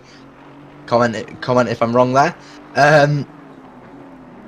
We've got a lot of drivers definitely on the end of their tyres here. I would not want to be racing at this point. I think I would be ready to call my teammate in to do the driver swap now. And in fact, there are a few drivers that are in the pit lane now. That looks like the 136 has come in. Don't think anybody else has come in. In fact, here we go. So Paul Cook a bit wide through the turn, coming up to the chicane now, and it looks like no, it looks fine there on the AstroTurf, up on the curb, and away we go. So just a bit of a mistake there, getting on the exit curb with the power, and the 91 just saying I'm not having any of it and throwing him into the pit lane. So we are now watching Partez take the role of Van Cleef and be chased down by Paul Cook. So Paul Cook having a couple mistakes. I think other than that, he would have had a really good race. I think he has the pace to be up the front. But there's Simmers now around. Oh, the Ferrari just about avoiding him. That was incredibly close there. Milito had to run very wide to avoid him. So what's happened to Simmers there was he possibly spun. John Baton now having a little bit more breathing room there, as Danny de Swart in P7 still has a penalty there. So whether he's got to serve that soon, we're not sure when they're going to come into the pit lane. Obviously, I think a lot of people are trying to wait for Kieran to come in to either match or overcut. Looks like de Swart's managed to get past the Porsche as well. The timing tower's just not quite updated, but that Porsche behind him, I think that is Holzer. Yeah, that is. He's got past number 6 position. So Holtz actually had a really good start, so it's a shame to see him drop back. We've got somebody asking for number 47, Jasper Vart there. So I believe is that a GT4 car? I think that's the Mercedes, if I'm not mistaken. In fact, there we go, yeah it is. There is Jasper van der Vaart. Had a few small incidents midway through the race there, obviously being collected a couple of times by numerous GT3s. In fact, I'm surprised that car hasn't got anywhere near as much damage as I'd expect. Doing a really good job there to keep it on the track. And P5 if I'm not mistaken. Or it's P5, yeah, P5 in class. So we've got a few chats there. Obviously, anybody that likes, subscribes for more content like this, it'd be greatly appreciated. Obviously, races weekly here. Clio Cup next week. We've got touring cars this Sunday, with Clio Cup the following weekend at, I think, touring cars this weekend at Silverstone. The old Silverstone as well. The original the proper Silverstone. So the 09 edition, I think, if I'm not mistaken, isn't it? So I don't know. I quite like the more modern one. I've walked the modern one. That's because you're a child.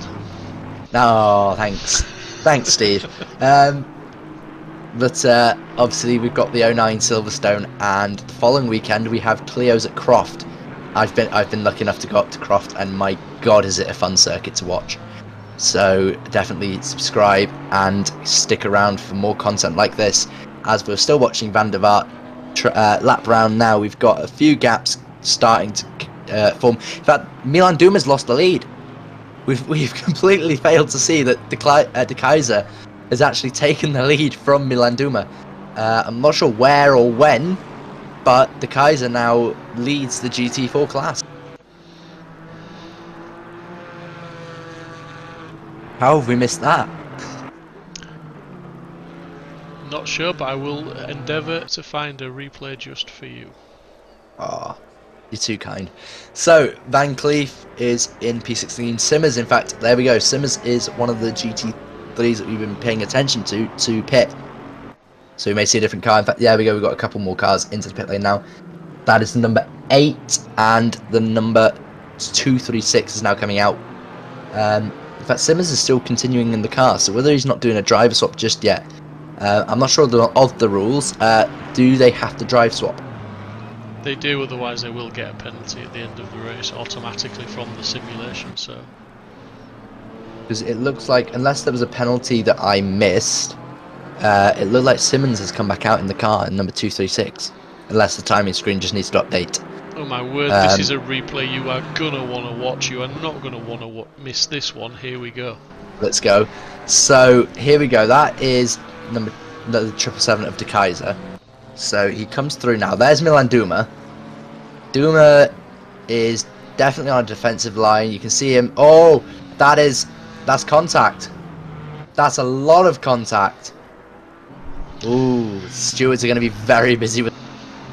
So Milan Duma loses the lead, and I'm not sure if he got any damage from that. It looked like quite a narrow runoff section. So you'd be very lucky to walk away with that without any contact with a wall. Chris Hill in and Schneider too. Sorry. No, I was going to say absolutely got damage from that one for sure. It's just how much we won't know, but definitely. And it's looking like Cook's got back past the McLaren as well. So Cook's on the fight back as well. He's up to P15 at the moment. Absolutely, we're starting to see more of the drives come in now. As Partes, if he pulled that move off, I think that would have been diving way too deep into turn 1 there, coming through turn. I want to call this turn 3 almost. I don't know whether they count the little kink coming out of turn 1 as a second turn, but turn 2 or 3. There you go. There is the Bentley. I think that was Chris Hill's Bentley. I don't know whether he's been in. I'm sure I saw a pit icon next to his name. So we're waiting to see who's coming out in the cars ahead of them. Here comes our race leader for GT4, for the moment at least anyway. There is Milan Duma now coming past, so he's going to retake the lead on track at the very least. That is the... well, that's was the car that... is that Simmers? That was Benjamin Simmers, but he's been into the pit lane, so I'm sure that should be a different driver. 236, so it should be a different driver. It is, there we go, Van Dissel. So yeah, it has now updated. We have Van Dissel in the car. Class West is still in the number 90. So a lot of the drivers are now coming in to make their stops. We'll see a few more drivers changing hands. And all of a sudden it does shake up the race a bit, because you've got drivers that are tired out there who are, come to the end of their stints. And then you've got fresh young guns as such to throw themselves back out into the race. This Jaguar has been battling for the whole race. He has been absolutely at the forefront of this battle, and he's been under pressure for pretty much from the lights out right to now, and he's still got that Aston Martin chasing him down and trying to keep him honest. But it's all looking very, very interesting, and I'm sure he's enjoying every second of this race. Absolutely. Well, normally you see a Jaguar at the back of the field. He's currently sat perfectly, I think, almost in the middle of the GT3 field, at least, as Class West is pressuring the 87 Jaguar. That's quite a nice blue colour. Very, very Golf-esque colours, for sure. So Class West trying to make his way through in the number 90 past John Baton in that Jaguar. The Jaguar probably the driver of the day, at least so far, in terms of keeping himself clean. He's had one small spin at the start of the race, and then not really looked like he's had any trouble since. We've got Kieran Barney. I think it's Kieran Barney at least. Well, we've got Mr. Barney in the pits in the number 43 McLaren. Clyde, there we go. Thank you very much. So Kieran Vidago, the only driver of the top 3 not to stop. You can see, in fact, there you go. P9 is effectively where our P3 drivers ended up. I'm not sure if he had a penalty or not, but he's down all the way in P9. So does that mean that when Pinchbeck comes out, he's going to end up a bit further back than he'd like? Who knows? As we just see. Oh, that's Tory. to end his stint, he has had another spin coming into the pit lane. So it's not been the greatest stint for Mr. Torrey, as he now comes in to hand over the car. So we've got to be seeing Kieran in very soon, surely. Obviously, Mr. Vidago doing an impressive job there. Not sure if he's giving us a flash or that was just a bit of a lag on the screen. But yeah, obviously he's done such a stellar job from the start to avoid contact and then just run off with the race. So, an hour and 8 minutes left, and so far, who's been the driver for you that stood out? It has to be Vidago, doesn't it? I mean, he's just done nothing wrong so far, as we're just watching Torrey enter the pits in an unusual manner, and that's going to put a bit of damage on the car. That's a big impact into the barrier there, so I think that stop's going to be a little bit longer than... Kieran carries on. Those tyres have got to be screaming for help. They've got to be close to slicks now. Yeah, but I mean, his last lap time was a 2:08.3 compared to P2's 2:10.4, so he's still almost 2 seconds a lap faster, which is insane, isn't it? You know, and you're saying the tyres must be about worn out, but he's still doing the lap times. Everybody else around him is round the 2:10s. The next best is a 2:09, and that's all the way down in P6 on the last lap. So yeah, Vidago, he's putting the laps in, so if he's got the fuel and he's got the stint time left, then why not just keep doing what you're doing, keep extending that gap, and try and take some of the pressure off Chris for when Chris gets in the car, and let Chris have a bit of an easier job. Well, he's 45 seconds to the good of a car that's still yet to stop. I think it's got to be. I'm looking down the list now. It's got to be number 20. It's 29 that hasn't. I think no, sorry, there we go. Number 7, P40. Number 43 and P7 is the only lead car that's, the furthest lead car that's stopped that I know of. So it'll be 43 and 29 are resuming their position, hopefully after stops in P2 and 3. With obviously new drivers in the car. Vidago should, in theory, hand over to Pinchback and leaders. That's number 60 off in the background. I think that's a new driver in the number 60 Porsche.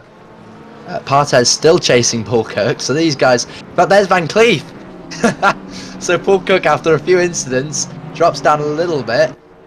All of a sudden, he has now caught right back up to the back of Van Cleef in the 74 Aston. Yeah, absolutely. Well, we knew he had the pace, didn't we? Because when he was stuck behind him, as it were, he was sort of closing the gap and whatnot. But we've got a couple of people waiting in the shed for a chat, so I'm going to bring them in. I'm going to let you have a chat with these drivers. Absolutely. Well, one of them I definitely know well. And hello, Mr. Hill. Hello, Adam. Hello, buddy. How are you? Alright, my friend. Yourself? Yeah, not too bad. It's been a while. Yeah. Yeah, I think the last time we were in here together was the 24 hours of Spa. That's correct, So- we were. And you were abusing me then, so I'm getting my own back now. No, are you now? And we're also joined by Mr. James Mead. Good Hey. evening, sir. Hello everyone, you alright? Well, I'm assuming both of you have just got out your cars a little bit soggy. I'll let you take it first, Chris, go on.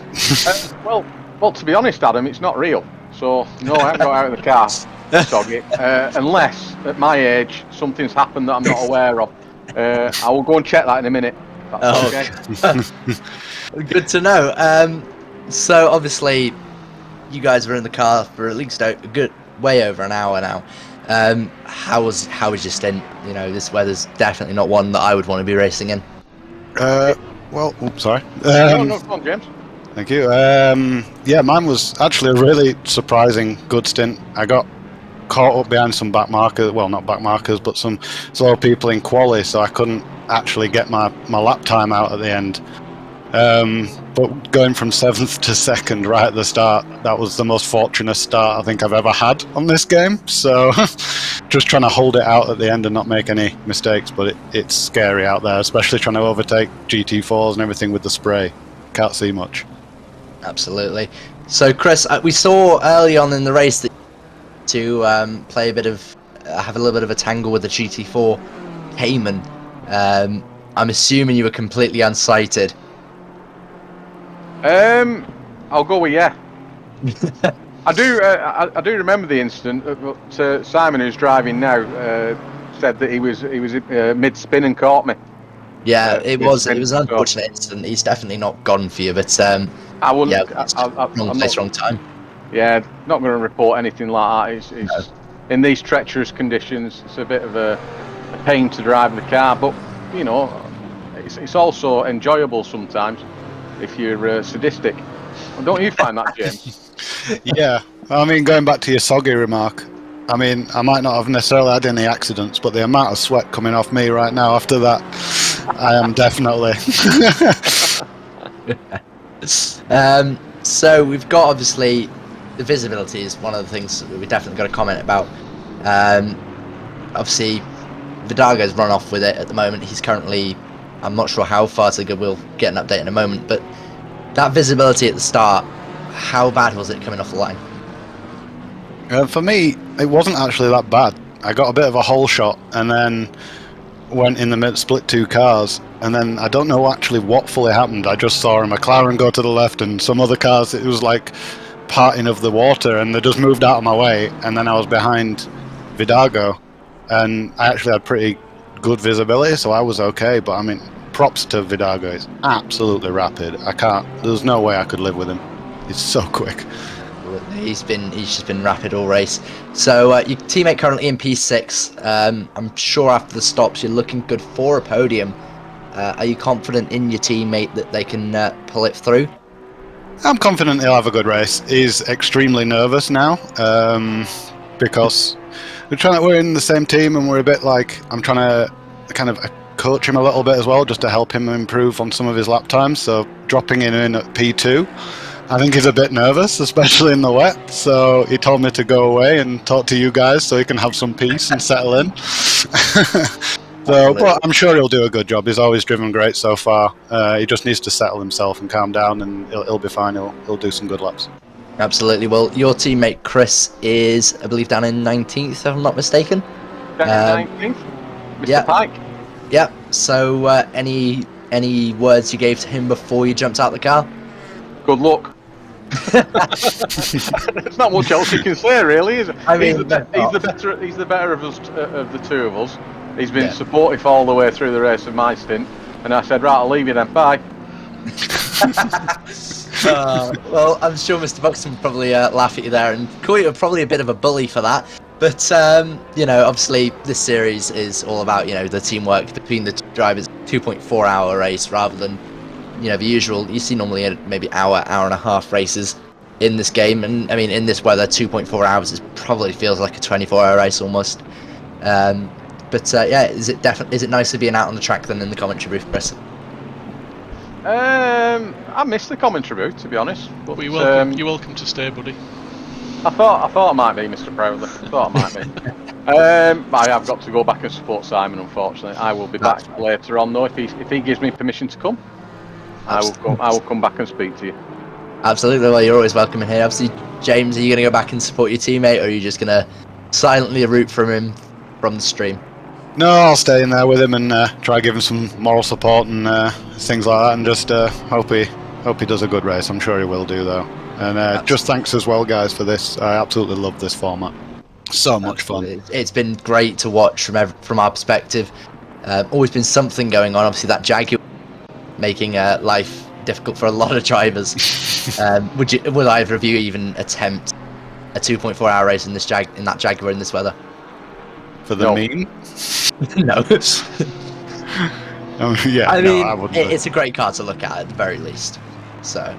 Yeah, it might be sadistic, but I'm not stupid.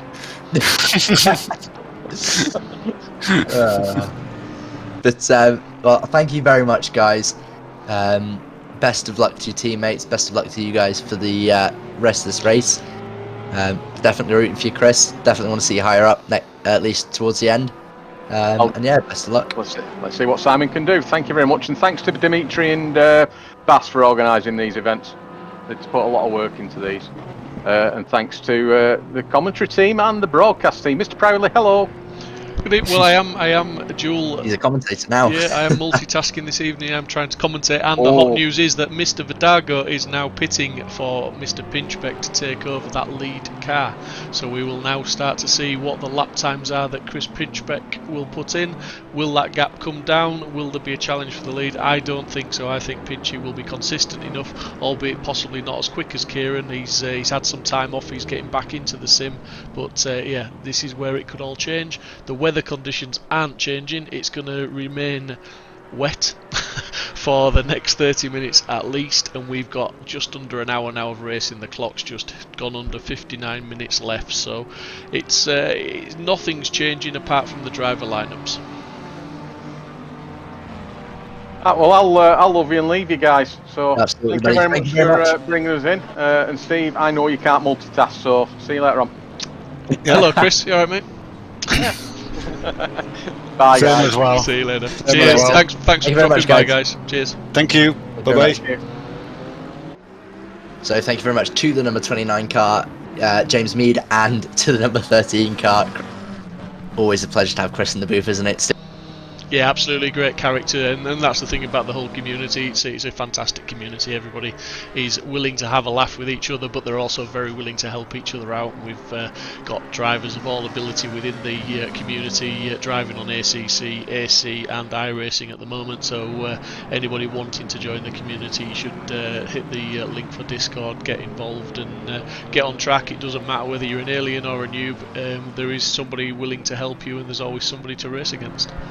Absolutely, I can definitely attest to that. Obviously, I came in during the merger of the VRCC, and I've loved it ever since. We've been in close to a few months, 6 months now, I think it is, maybe a bit less.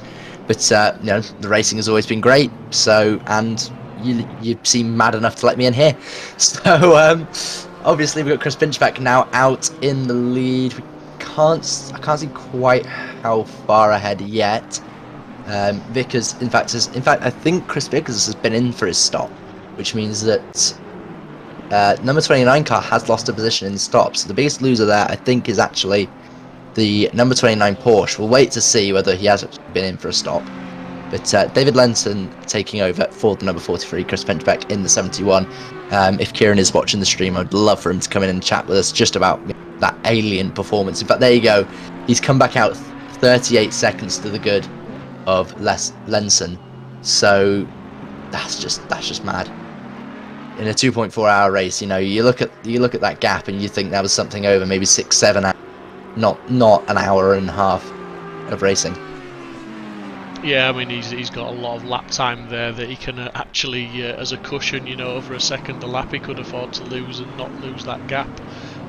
So he's looking pretty secure there, but let's not put the curse on it and leave Chris to do what he needs to do.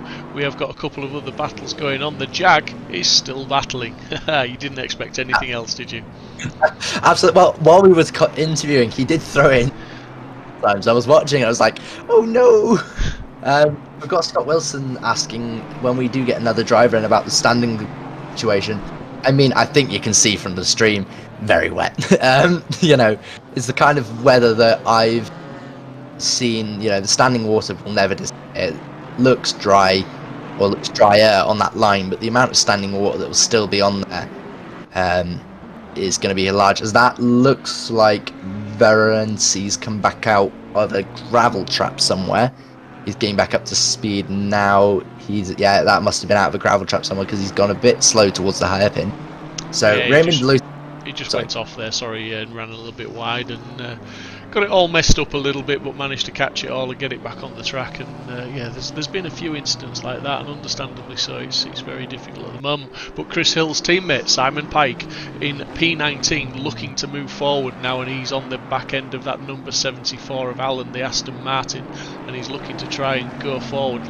Using all the track there, that was brave. Running a little bit wide subsequently into the final corner, that's going to cost him time and cost him exit speed there, and he's not going to get a good run down the start-finish straight. But that Bentley's not a bad missile in a straight line, to be fair, but he's definitely looking to move forward. He's Simon, he's a man on the move. Absolutely not. He's doing everything he can to try and just get that few more positions out of this race. I'm sure that eventually Chris will be sent back here because he's probably saying too much. But Chris is definitely a very good driver on his day, and I think he's had a few mistakes that were definitely not his fault. As you can see, Luton has gone past the Jaguar of De Jong. So De Jong has finally lost the position to the number 90 Aston Martin. As you can see, Pike is still challenging the number 74. In fact, he's almost past him. I'm not sure who that is. Drive-through. That's the 221. That's a drive-through for Planas in the 136. That was the blue and the electric blue and black McLaren, if I'm not mistaken. You're mistaken. I am mistaken. That's very much not a blue and black car. That is that's the furthest thing from it. Sorry, mate. That was very cruel of me to do that. Sorry. No, absolutely not. That is fine. I'm sure. I think it might be the 236, possibly, or it's one of those two cars a bit further up. But we can see obviously Simon Pike still chasing the 74 of Allen. Milan Duma's still out on track. I've just noticed Milan Duma is definitely still out on track. Patrick Vunst is taken over the 777 car. Definitely everybody else has changed their drivers. Why is Duma appearing on the timing screen still? He may not have a teammate, he may be a solo driver, and he's going to take... I think, please, anyone in chat if you know, correct me, but I think since the latest update, is it a 20-second time penalty if you don't swap drivers at the end of the game is applied? End of the race, sorry. So, somebody... just correct me if I'm wrong, but you will get an automatic penalty at the end. It doesn't stop you from driving as a solo driver, it allows you to drive, but it will give you a time penalty at the end. It doesn't disqualify you anymore, it just gives you a penalty. Well, he has got a second driver on it's Andreas Vestkamp. So I'm not sure whether he's been in for his pit stop or he's just waiting as long as he can. I'm not sure what the driving stint time is. There we go, Van der Vert has actually ended up in the gravel, so that is the Lexus in front of him there. Dirk Vermer now trying to overtake the Fast and Furious BMW, the 208, I think that is. Oh, that is the number 60. Wagner has gone off at turn 3 or turn 4 there. I'm not quite sure which one that is. In fact, he's coming through the first of many chicanes on this circuit. Elsewhere, that is the teammate, Manic Refueled car number 29 of Mick Shelkins. So he's now chasing down Vickers. Yeah, well, on the subject, sorry to interrupt, just on the subject there of Shelkins, he's actually lapping 2 or 3 seconds a lap slower than the cars behind him at the moment, and obviously slower than the cars in front, so he's falling backwards now ever so slightly.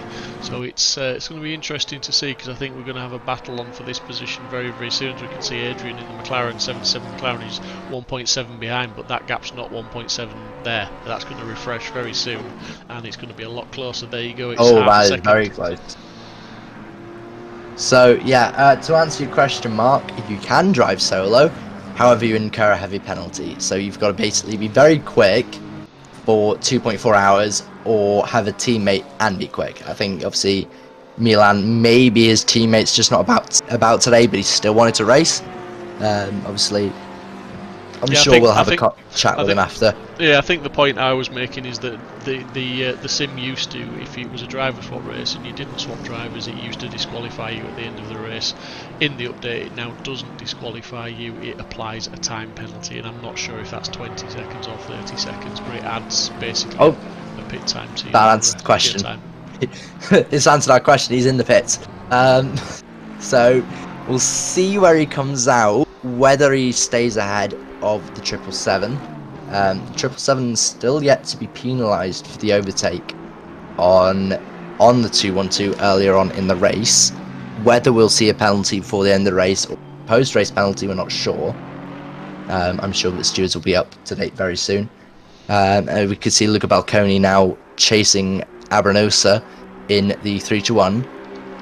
That's the other Abranosa brother, isn't it? It's a different driver in the cast now. I think it is anyway, I'm not sure. But obviously we've got Luca Balconi in the 267 Ferrari now. Aston Martin, not far ahead, well, I say not far ahead, 17 seconds ahead of the sole Audi. So you've got 3 cars in a row there, all the only car to represent the manufacturer, the 267 Ferrari now, and the 87 Jaguar. Still in 13th place, so I think a finish there would probably be a really good job by the Jaguar drivers. Chris Brinchbeck currently coming past, well, it was Milan Duma. The time sheet's not updated yet. We'll wait to see whether it does with the other driver of, I think it was Andreas Vestkamp. So we'll wait and see whether it updates to see Mr. A. Vestkamp in the car. So Chris Pinchback doing a great job now of holding. In fact, he's extended. Well, you say that Chris's last lap was a 2:11, and I've just been watching the lap times for the last few laps, and that's pretty much where Chris is about. 2:11s, maybe a 2:10, but 2:11s predominantly. And Lenson in P2's last lap was a 2:09.4, so he's lapping quicker. But such is that gap, he's going to have to lap consistently quicker to get anywhere near to Chris. Chris just needs to do what he's doing, remain consistent, and he's got the job done. But Lenson is definitely pushing and he's definitely trying, so you've got to give that man some credit.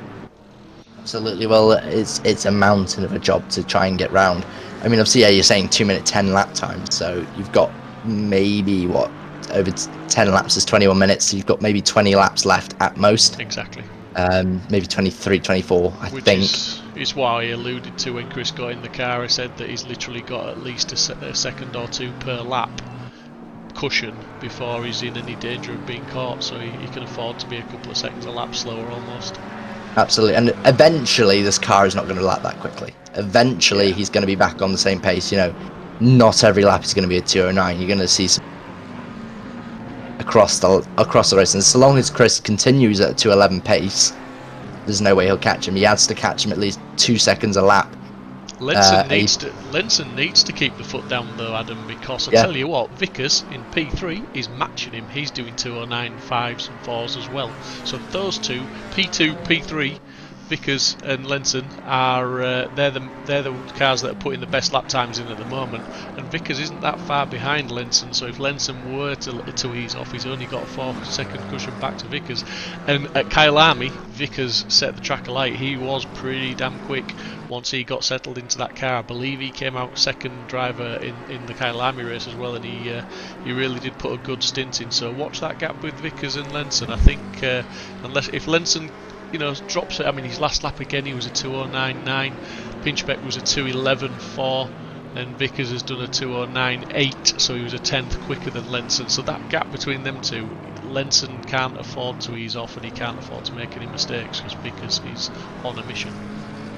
He is absolutely. I would definitely be on a mission too if I was trying to, again, this is all about points early on in the season. It's positions, maybe not the race win.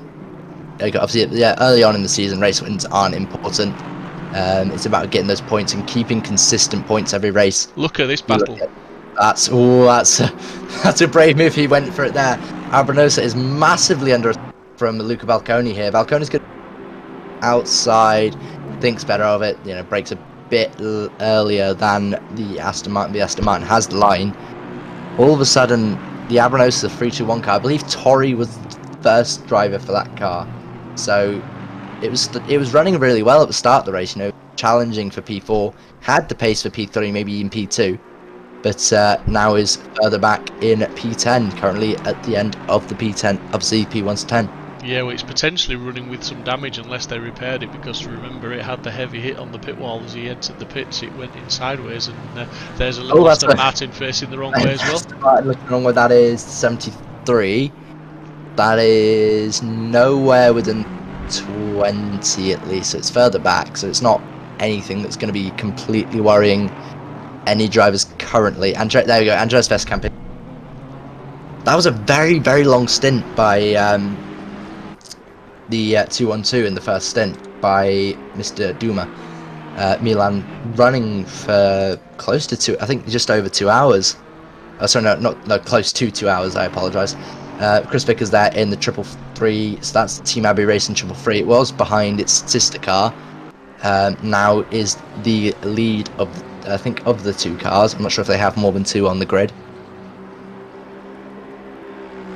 Yeah, the lap time is very close again. Lenson just got the upper hand on that lap. He did a 2:09.2 compared to Vickers 2:09.5, and Pinchbeck with a 2:11 flat. So they're doing about a second and a half faster than Pinchbeck. So I tell you what, that gap's coming down. It's under 40 seconds now. We've got 44 minutes left. You know, Chris needs to just keep doing what he's doing. He's got that cushion, but I tell you what, he's going to need it at this. But if these chaps can keep this pace up, I understand what you're saying, that it's going to be difficult for them to keep this pace up for the full 44 minutes. It'll be one hell of a stint, but you know, don't discount it. It's when the weather's like this, the wet weather, it's difficult to be consistent from a driver's point of view of your concentration levels. The grip levels it's slippy, it's difficult, but it doesn't wear things as much. The car will stay more consistent. It's just down to that driver's concentration levels, I think, a lot of it. Yeah, it is. Obviously, you know, you look at the best drivers in the world, even they'd lose maybe a certain amount of time.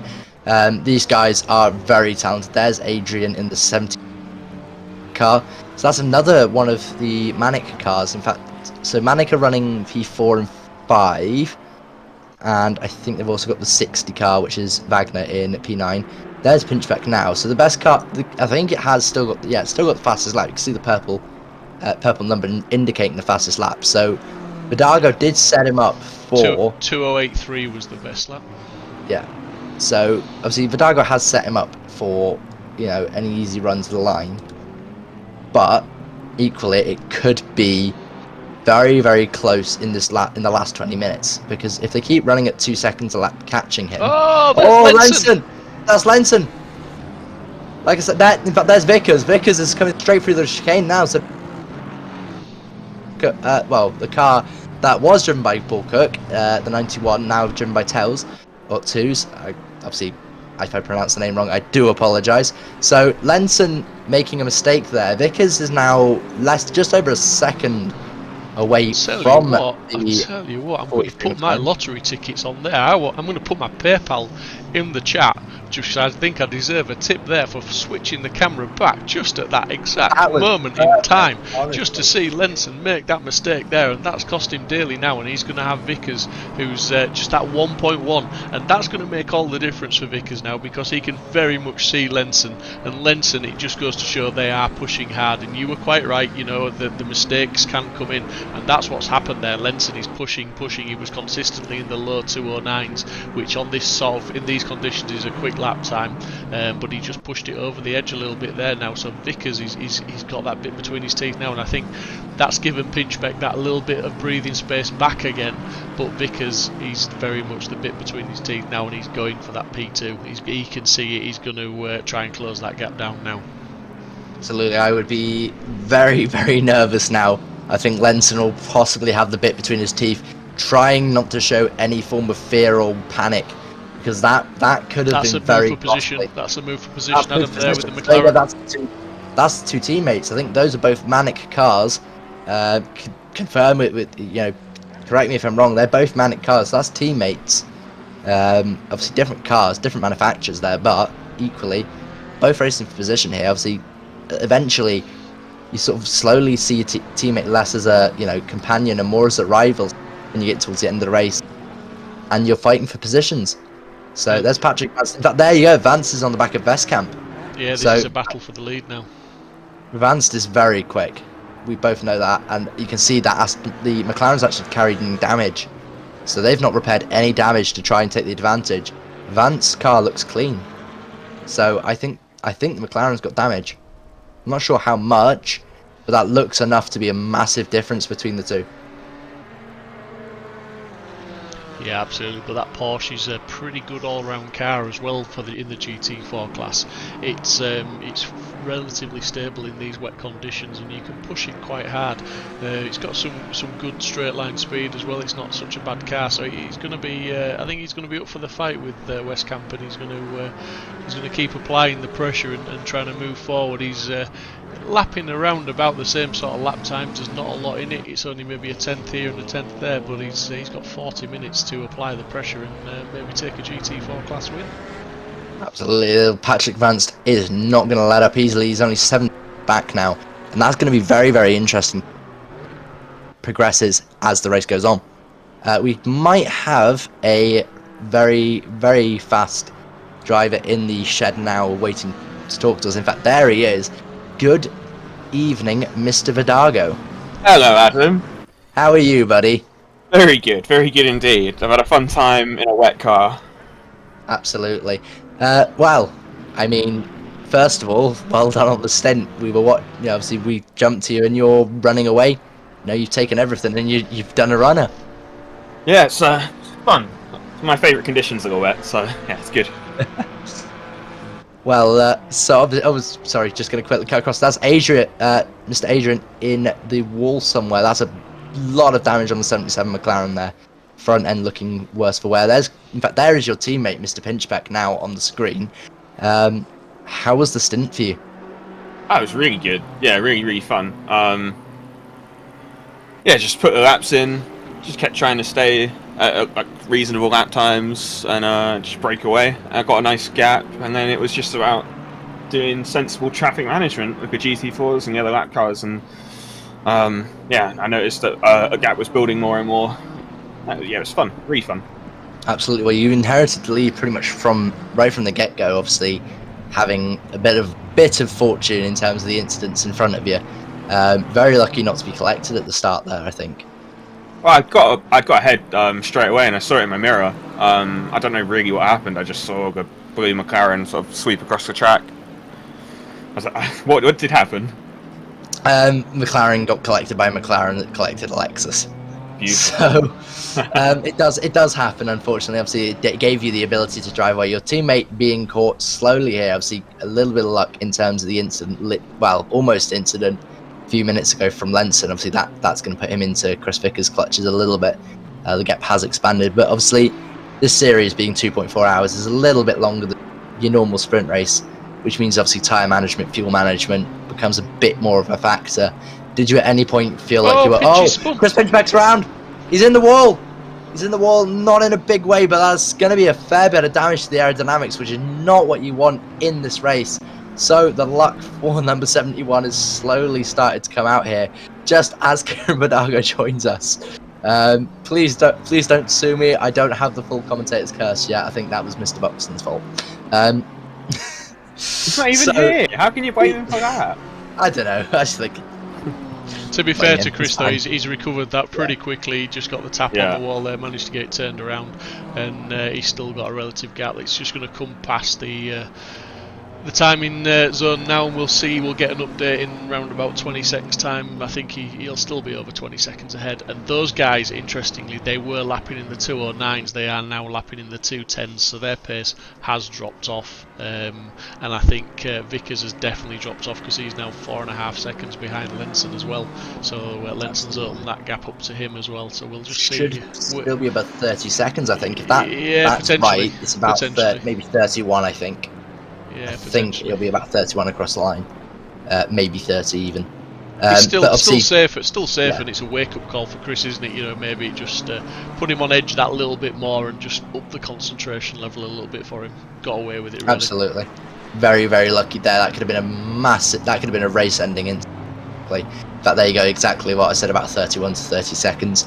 So, you know, you did a great job in your stint here, and, you know, obviously, just then, obviously an incident, not what you want to see, but equally, you know that you've got a very, very consistent and, you know, a driver that can manage damage limitation very well in Chris Pinchback. Yeah, Pinchy's had a fair time out with Sim. So basically, like, one of his last major races was the Spa 24, and he's had, you know, the 2 races in GT3 season in the Aston.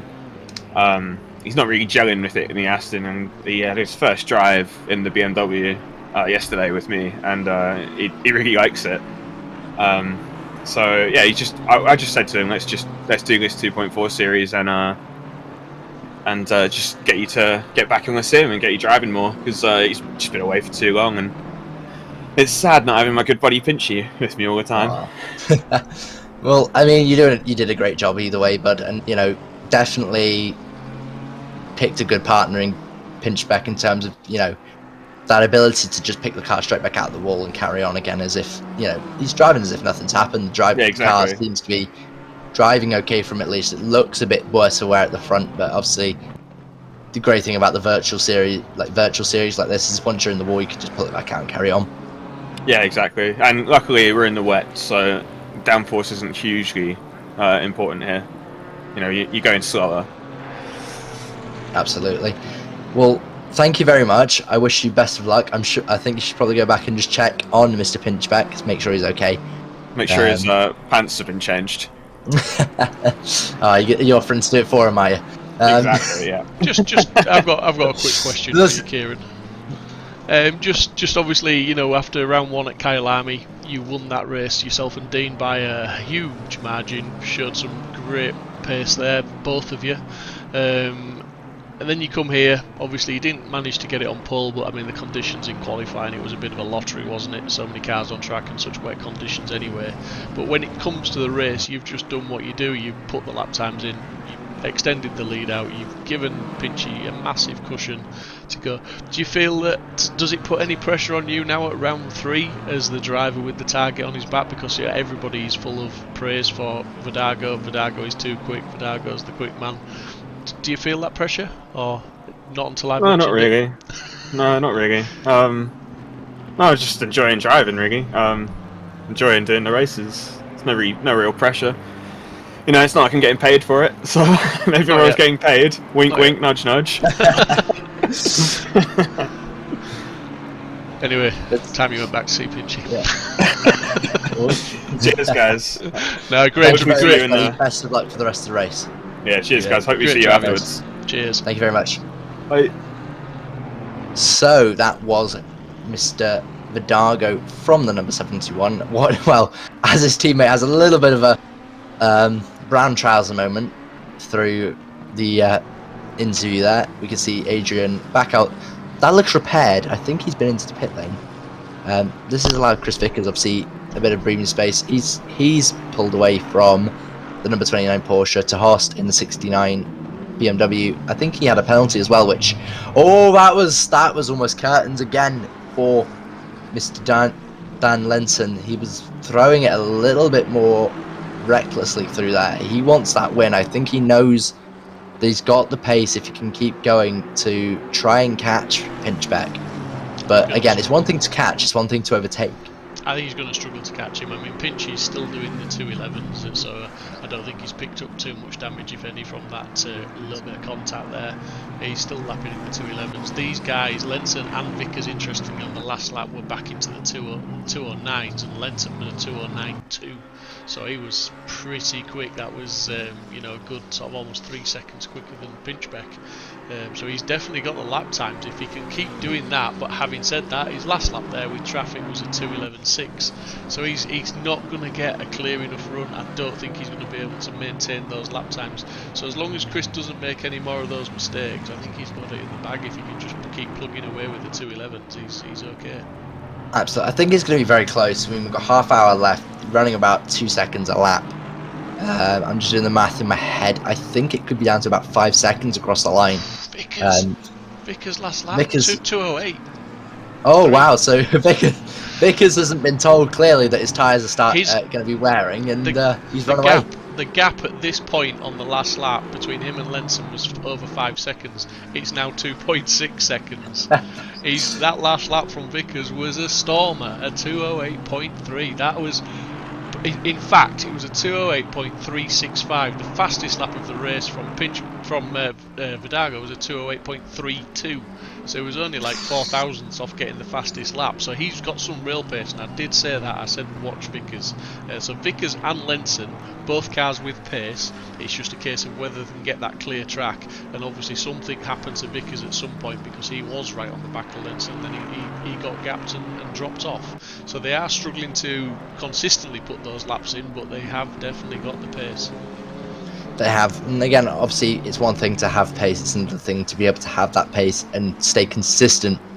Obviously, you know, you can be the fastest driver out there, but if you're doing a 2:09 one lap and then a 2:13 the next, It's the nature of multi-class racing, though, isn't it? Because you know, you've got to get your way through the traffic, and as obliging as everybody can be, you know, it does cost time. We're talking about tenths of a second. You know, that's what it comes down to in these races.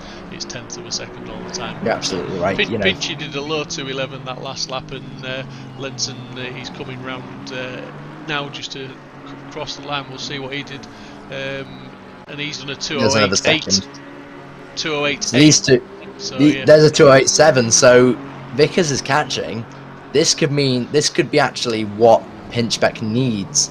I think he knows he needs something to happen to give him a little bit more luck. Obviously, he's had the luck with Lenson having this half spin earlier on in his stint.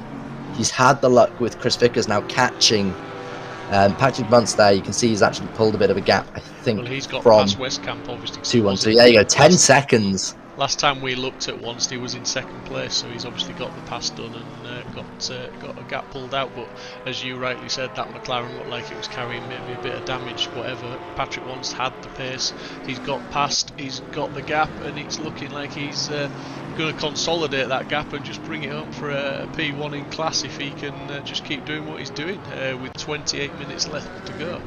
Absolutely, 28 minutes left. So we've done almost 2 hours of racing here. Of the 2.4 hours of Nurburgring. I mean, I think it'd be great to watch the full Nordschleife combined in these cars. I think it'd be absolutely awesome. Probably be an absolute nightmare, but there we go. There's the gap. 1.8. It's gone. It's gone even further down. So 0.8 of a second, and that's not even on a full lap.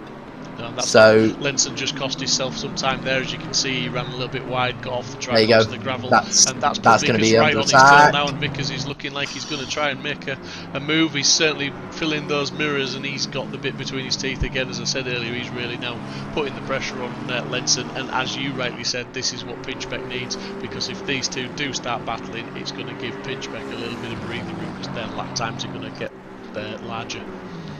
Absolutely, they're going to they may be still lapping quicker than Mr. Pinchbeck, however, they won't be lapping fast enough. Lenson, he was out of shape going in, and he was out of shape coming out of the chicane there, and he's definitely struggling. He's definitely feeling the pressure. And again, it's like I said earlier before he made that bigger mistake earlier on. These two chaps are pushing hard. They are really going for it. And Vickers crosses the line 8/10 back on Lenson, and Vickers was a 2:08.6 last lap, and Lenson's was a 2:10.3. So Lenson, he's struggling to maintain that pace. But I think I don't think he's going to make it easy for Vickers to get past, and like we keep saying, that's going to play towards Pinchbeck. Absolutely. I mean, the 25 seconds back, so I do think it will be within 10 seconds of the top three. I think the top three will all be separated by at most 10 seconds, provided everything carries on as it does. Obviously, we know that anything can happen. 26 minutes left to go. But obviously, these two are wanting a win. I think, you know, Pinchbeck's the 71 car.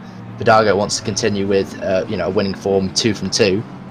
But equally, these two definitely on paper have the opportunity to try and overtake Pinchbeck before the end of the race. Whether somebody in the Discord is now conversing, they try and run together to close the gap on Pinchbeck, or they battle it out. Obviously, we're still waiting and seeing what's going to go on. But interestingly, that McLaren has M Sport stuff written all over it. This is Mead, 29, the Porsche. Yeah, no, isn't it his teammate at this point? There we go. There's a bit of a joint pirouette there. So number 29, Shelkins, has decided to do some synchronized. Wow, this is what's it called? I forget what it's called. It's the Summer Olympic sport. Synchronized swimming. There we go. Yeah, they're doing synchronized swimming at the last turn. As Lenson goes past the 74, Mercedes there. Mercedes, where is he going? The Mercedes has decided that the gravel was looking nicer than the track there for sure. Meanwhile, we got 32nd Jim Van Kooten in the number 8. In fact, was that our pole sitters? Number 8. Oh, I can't remember if it was this coloured McLaren, so it might well be. This is an absolute disaster if it is, because obviously these guys were running on pole, and now all of a sudden they're down in 32nd. absolutely. Vickers has just dropped off the back of Lenson a little bit there. The last lap was almost he's 9/10 slower than Lenson, so that's where that gap's come from. But you know, that could be down to lap traffic. But Vickers is still certainly pushing, and he's pushing hard. The gap is down to 22 seconds or 23 for round figures for Pinchbeck. So he's got 24.5 minutes or so to go. It's going to be close. This is going to be close. If these two don't tangle up and start fighting soon, that gap's coming down quick enough. It's going to start getting a little bit close, but a little bit nip and tuck towards the end of this race. That's going to be very close. Again, they need to now be lapping. Well, they need to be catching a minute every, a minute a lap at the moment. Oh, sorry, no, a second a minute. So every minute that goes by, they need to be catching by at least a second to overtake Pinchbeck towards the end. But that's what's going to employ a freeway fight through traffic for the win. That's going to end in disaster. That's just an accident waiting to happen if that happens. Or at the very least, probably some of the best racing we'll see for at least the series. The wet weather has definitely played to a different strategy from every driver.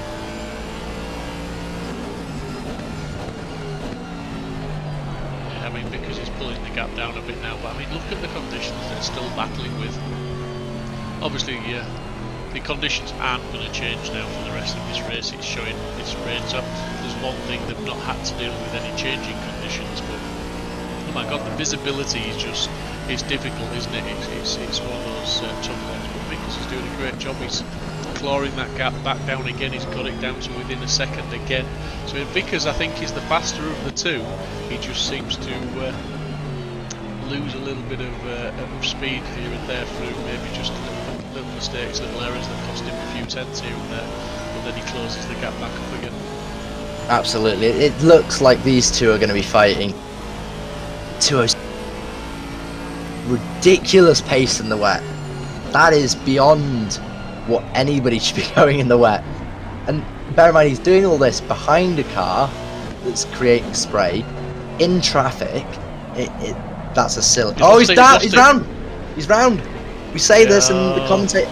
I'm definitely becoming a commentator. The curse is coming. He's round, and that's given Lenson the gap he needs. Yeah, I mean, Vickers just set at all. He set the fastest lap of the race there, and then goes and does that. And that's what we're saying. He's definitely the fastest man out on track, but he's just making the odd mistake here and there, and that's the biggest mistake he's made so far, I think, and that's cost him. That's cost him dearly now. He's got all that hard work to do again.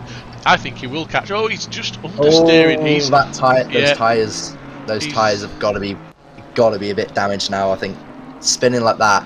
If he's held the brakes, they're going to be flat spotted a little bit in the wet. Obviously, it doesn't flat spot as much, but if he's flat spotted them even the slightest bit, that will be pretty much. It will obviously employ the fight between Pinchbeck and Lenson towards the end.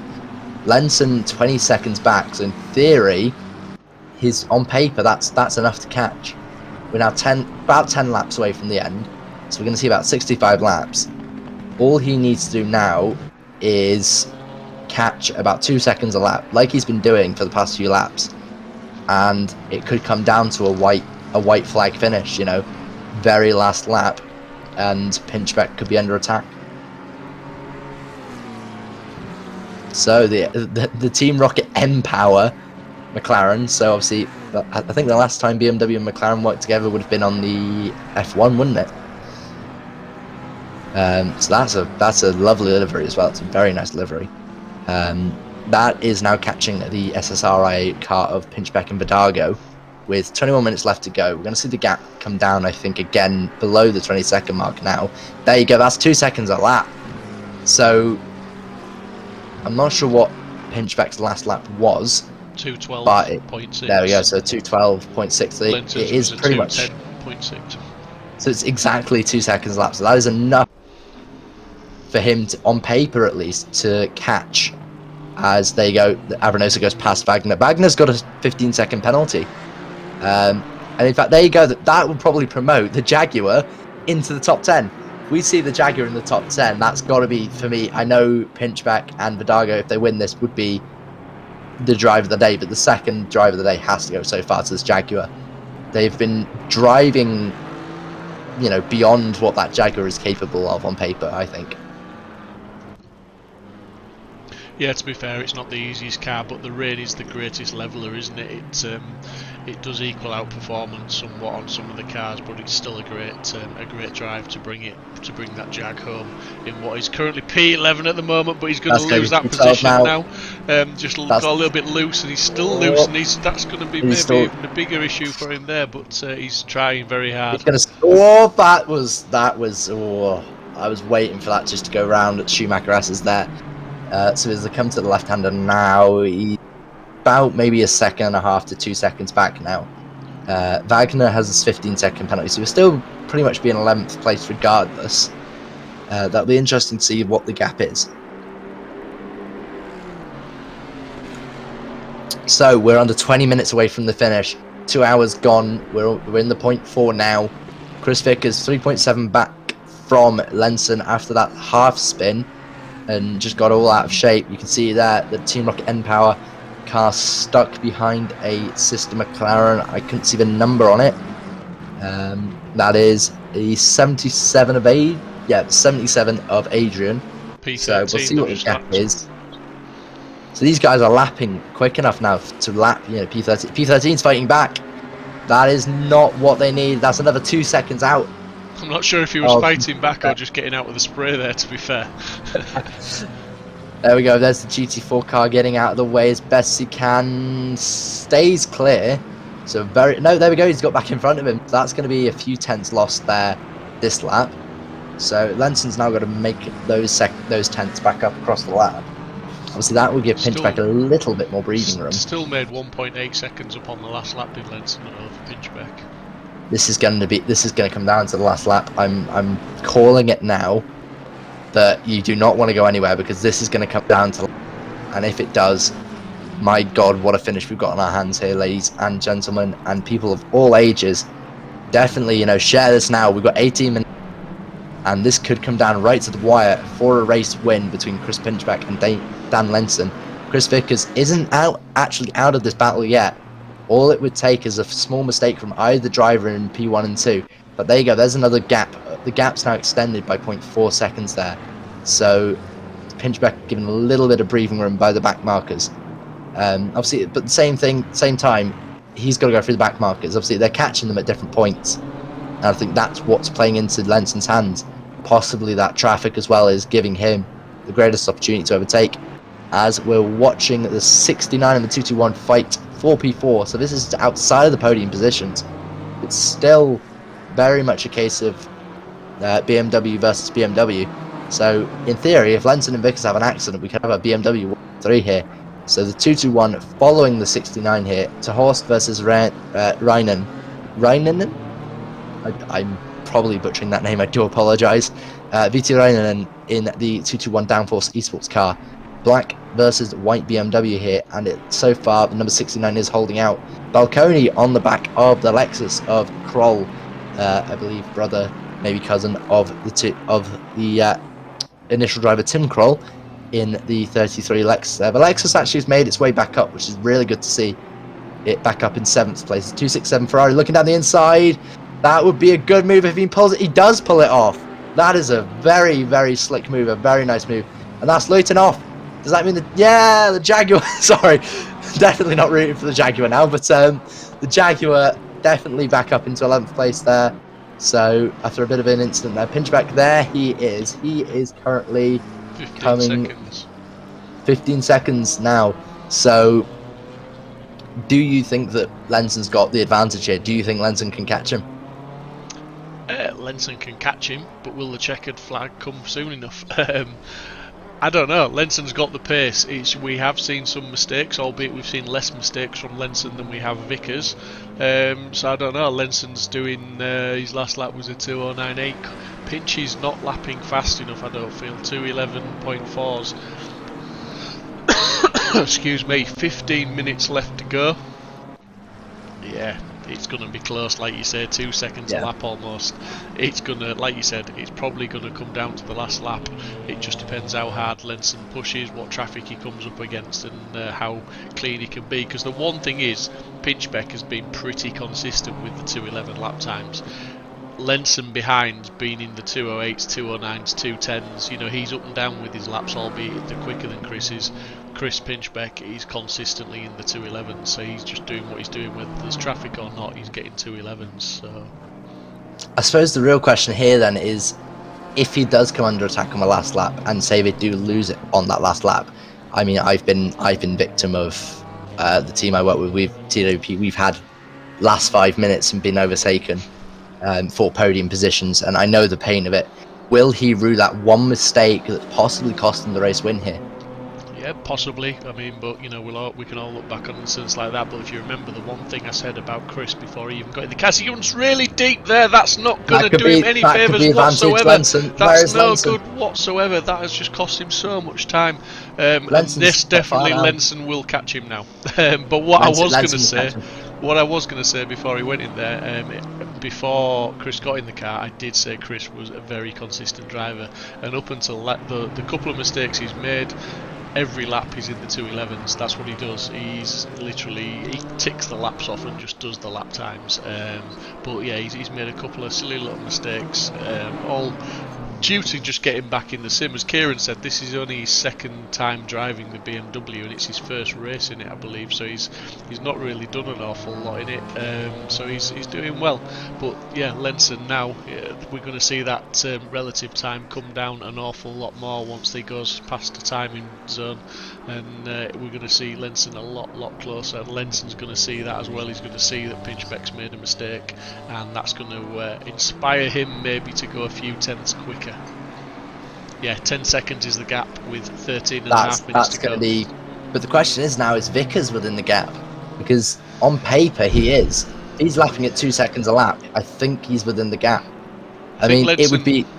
Lenson's going to catch Chris, but is he going to catch him with enough time to get past him?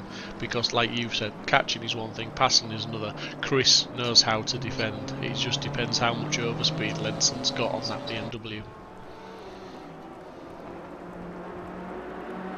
Absolutely, I think it's going to be very, very interesting to see how it ends. Obviously, it could be a case of he makes it safely and, you know, it's a good job by him. Or equally, you know, Lenson may overtake and then him re-overtake him. Just because, just because Lenson goes out past him doesn't mean that Chris is not going to fight back. Obviously, yes, Lenson is the quicker driver, but Lenson could then overtake at the wrong point, get caught in traffic, and that be the end of his, be the end of his race almost. Yeah, and interestingly, I mean, Pinch's last lap with that mistake was a 2:14.2. Lenson's done a 2:09.3, but his Lenson's lap before was a 2:10.5. So that's what I was meaning. You know, Lenson's laps are up and down all over the place, depending on what traffic he's coming up against. Up until that mistake, Chris's were pretty much bang on the 211s, but that gap is now under 10 seconds. It's down to 9 seconds, and Pinch, you'll be aware of that. And as a driver, if you pay too much attention, that also can put pressure on yourself, and that can lead to more mistakes as well. Well, Kira's asking if we can end the race now. But I think we want to see how this ends.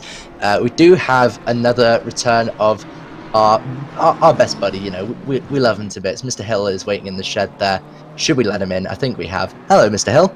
Hello. You come to join us for the last 10 minutes? I've come to speak to you for 5 minutes or so. Oh, Simon's given permission. He's good. He gave permission to leave the booth. Where is your teammate? He's gained a couple of positions now. He's got up P17. He's doing a good job. He's keeping it nice and clean. In fact, he's lapping faster than the race leader at the moment. So obviously, I'm sure you've been watching the stream and watching us panic over the numbers. You know, if you were in Chris's position, how would you be feeling right now? I was in Chris's position. I am Chris. You crazy chick. The other Chris. You know what I mean, Mr. Pinchbeck. Oh right, I've not been watching the stream. I've not been watching the stream. You've not been watching? No, I'm sorry. Chris Vickers is off. Oh, Vickers is off. That is one thing I was not expecting. He's just set another really fast and then thrown it off again. I think Chris is pushing too hard. He was trying to catch, so Pinchbeck may have a gap big enough now between him and Lenson. But Pinchbeck will have a big enough gap between him and Vickers. Whether he's got big enough one between him and Lenson, we'll see when Lenson comes across the line now. Pinchbeck, But, 2:10.8. That's one of Chris's fastest laps. So Chris has responded. Chris has responded, and the answer is that was a 2:09.2, so it's still another second. So again, it could be very, very close to the end now, maybe about 5 laps from the end, if that. I think Kieran's given Pinchy the hurry up, and I think yeah, Chris is going to be pushing towards the end now, and he still might just have enough in the tank to hold it off, because let's not forget, we're talking about Lenson catching him, which is 7.5 seconds, which we know he's got the time to do, but is he going to have enough time left to then get past him, because it's pretty much going to be either on the penultimate lap that he's going to catch him. I think it's going to be the very last of this. On the numbers. On the numbers, I'd say the very last. But again, obviously, it could be, you know, the next 3 laps, he goes 2 seconds a lap quicker. He's then a 1.5 seconds back. So with maybe 5 laps, I want to say 5 laps to go. It's all about when they Lenson catches them. Difficult to call though, because Lenson's lap times, as I say, they've been up and down. He's quick, but he's been suffering with the traffic sometimes. But at this moment in time, he's got not many cars. If he's got a bit of a clear run now until let's have a look. I'm just looking on the track map there. There's nobody between the two. There's no cars between them right now, and it's Chris that's going to come up against a couple of back markers. So he'll be keen to get past those. Will Chris? And he's going to do that very soon and put those between himself and Lenson, and see if he can use them to his advantage, but he's pushing hard. So yeah, Kieran's obviously giving him the hurry up. Absolutely, I think there's been a bit of a hurry up. I think there may be a few more people in there giving him that order of, you know, come on, let's see you across the line. I mean, if he does win, it would be a great victory for him. You know, his second race or second drive, and that was a rushed move there past the McLaren. That looked like a 46, so I think it's got the Valentino Rossi style numbers on there. I can see them in just a little bit there. Obviously, Mr. Hill joining us in the booth here. Obviously, driver of the number 13 Bentley, currently driven by Simon Pike, I want to say. Yeah, that's correct, yeah. Well, there we go. I'm learning. 13's round. Yeah. The 13 is round. We can see yellow flag there in the infield bit by the Mercedes Stadium section. So your teammate's gone round, as we've said, the number 13 and the... I guess I'm just magic. There's the 46. So Lenson's come past the 46 at a good moment, because obviously it's backwards. But it's now 5 seconds. So he's gained more than 2 seconds that last lap. So yeah, Pinchbeck got caught at the wrong point and is now... There we go. There is Lenson in the background. There he is. So Pinchbeck is now essentially fighting for the win. He's no longer got that cushion that he had. So 2 mistakes that have cost him, isn't it? Secondly, he ran deep into turn 1, which cost him around about 3 or 4 seconds, and then he had the hit into the wall, which cost him around about 7 or 8 seconds. So potentially squandered 10 seconds away, which is at this moment in time would have given him a 14-second lead, and we'd have been saying not a chance. But as it stands now, there is every chance Lenson can catch him, and I think he's going to have time to potentially make a few moves and attack him. Yeah. It's where Pinchy just very sideways there. He's pushing hard. We've seen him go off. In fact, that was the place he went off, I believe. So you know, he's pushing as hard as he can now. He doesn't want to give up. You know, he doesn't want to undo all Mr. Vidago's hard work. But is he pushing too hard now? Has the hurry up just pushed him a bit too far? I think as a driver, I wouldn't want to be, you know, told, right, you know, hurry up. But equally, he does know that he's got a very, very talented and very fast driver in Lenson behind. It depends on whether Lenson wants to push to make the pass, or whether he's happy to sit behind him, wait for the last lap, and just go, oh, thank you very much, on the last few corners. Yeah, well, it's all going to unfold in front of us now. We've got 6 minutes to go as they cross the line now. 63 laps completed, so Pinchbeck is doing what he needs to do. He's got 2 seconds now. 2 seconds is the gap. He's going to have to just keep driving the line at the moment. Just don't worry too much about Lenson until Lenson starts trying to put the moves on you, and then obviously think about defending. But Lenson, there is a back marker now between them, albeit a GT4 car. So Lenson's going to get past that very, very quickly. That's our GT4 leader. Yeah, That's so Lenson, he's got past him now, as you can see in the background there, and Lenson, there's nothing quite like seeing your target in front of you to give yourself the hurry up, is there? Absolutely not. You know, I guarantee Chris has had a look in his mirrors and might be a little bit of a brown trouser moment when he realised the person in his mirrors is the person that's coming to rob his race win. Yeah, but I think, you know, whatever happens, Kieran Badago's first stint was obviously, I think for me, was the drive of the race with the dominance that he had there. Knowing the background story to this with Pinchy having a bit of time out coming back, I think he's done a good job. It's not all over yet. Lenson's got to catch him still. He's still 2 seconds back. That gap's not coming down as quick as it was now. It's still, you know, around about 2 seconds, albeit it is coming down all the time. And he's got to get the move done. He's got to find an opportunity to get past. And I know Chris is pretty good at defending. He's a hard man to pass. I've been stuck behind him quite a few times and not been able to get by him, but we'll see what we can do. Hopefully he's not lost any of that old magic and he finds his form. Absolutely. Well, Mr. Hill, obviously not exactly where the position you wanted to be in. Your car currently sat P17. The next round is, one moment, I'm going to have to have a little bit of a wee check. At a racetrack. I said a racetrack. Wow, thank you very much, sir. Obviously, the next round is, I think, if Mr. Proudly could help. There we go, Misano. Found it. There we go, Misano. So obviously, are you hoping for a better result in Misano? To be honest, we're not really bothered. We've only entered this for fun. That's our whole ethos for this series. If we do well, we do well. If we do rubbish, we do rubbish. It's a Friday night thing. Everybody should get involved. Still plenty of spaces open for some nice, fun racing. I'm guessing you guys have mentioned our next big event. Well, I don't think I've heard of it, but absolutely. Go ahead. Okay, so next weekend we have the first of the Endurance Series races starting, Silverstone, for a nice 6 hours. During the course of this next week, there'll be 2 qualifying sessions taking place on Tuesday and Wednesday. And so 3 o'clock start next Saturday for 6 hours of Silverstone. So absolutely, come join us then. Sorry to get across you, bud, but we've got a battle hit on our hands now. That is a few tenths now between the two. Pinchbeck is massive. There you go, 3 tenths between the 2 drivers now.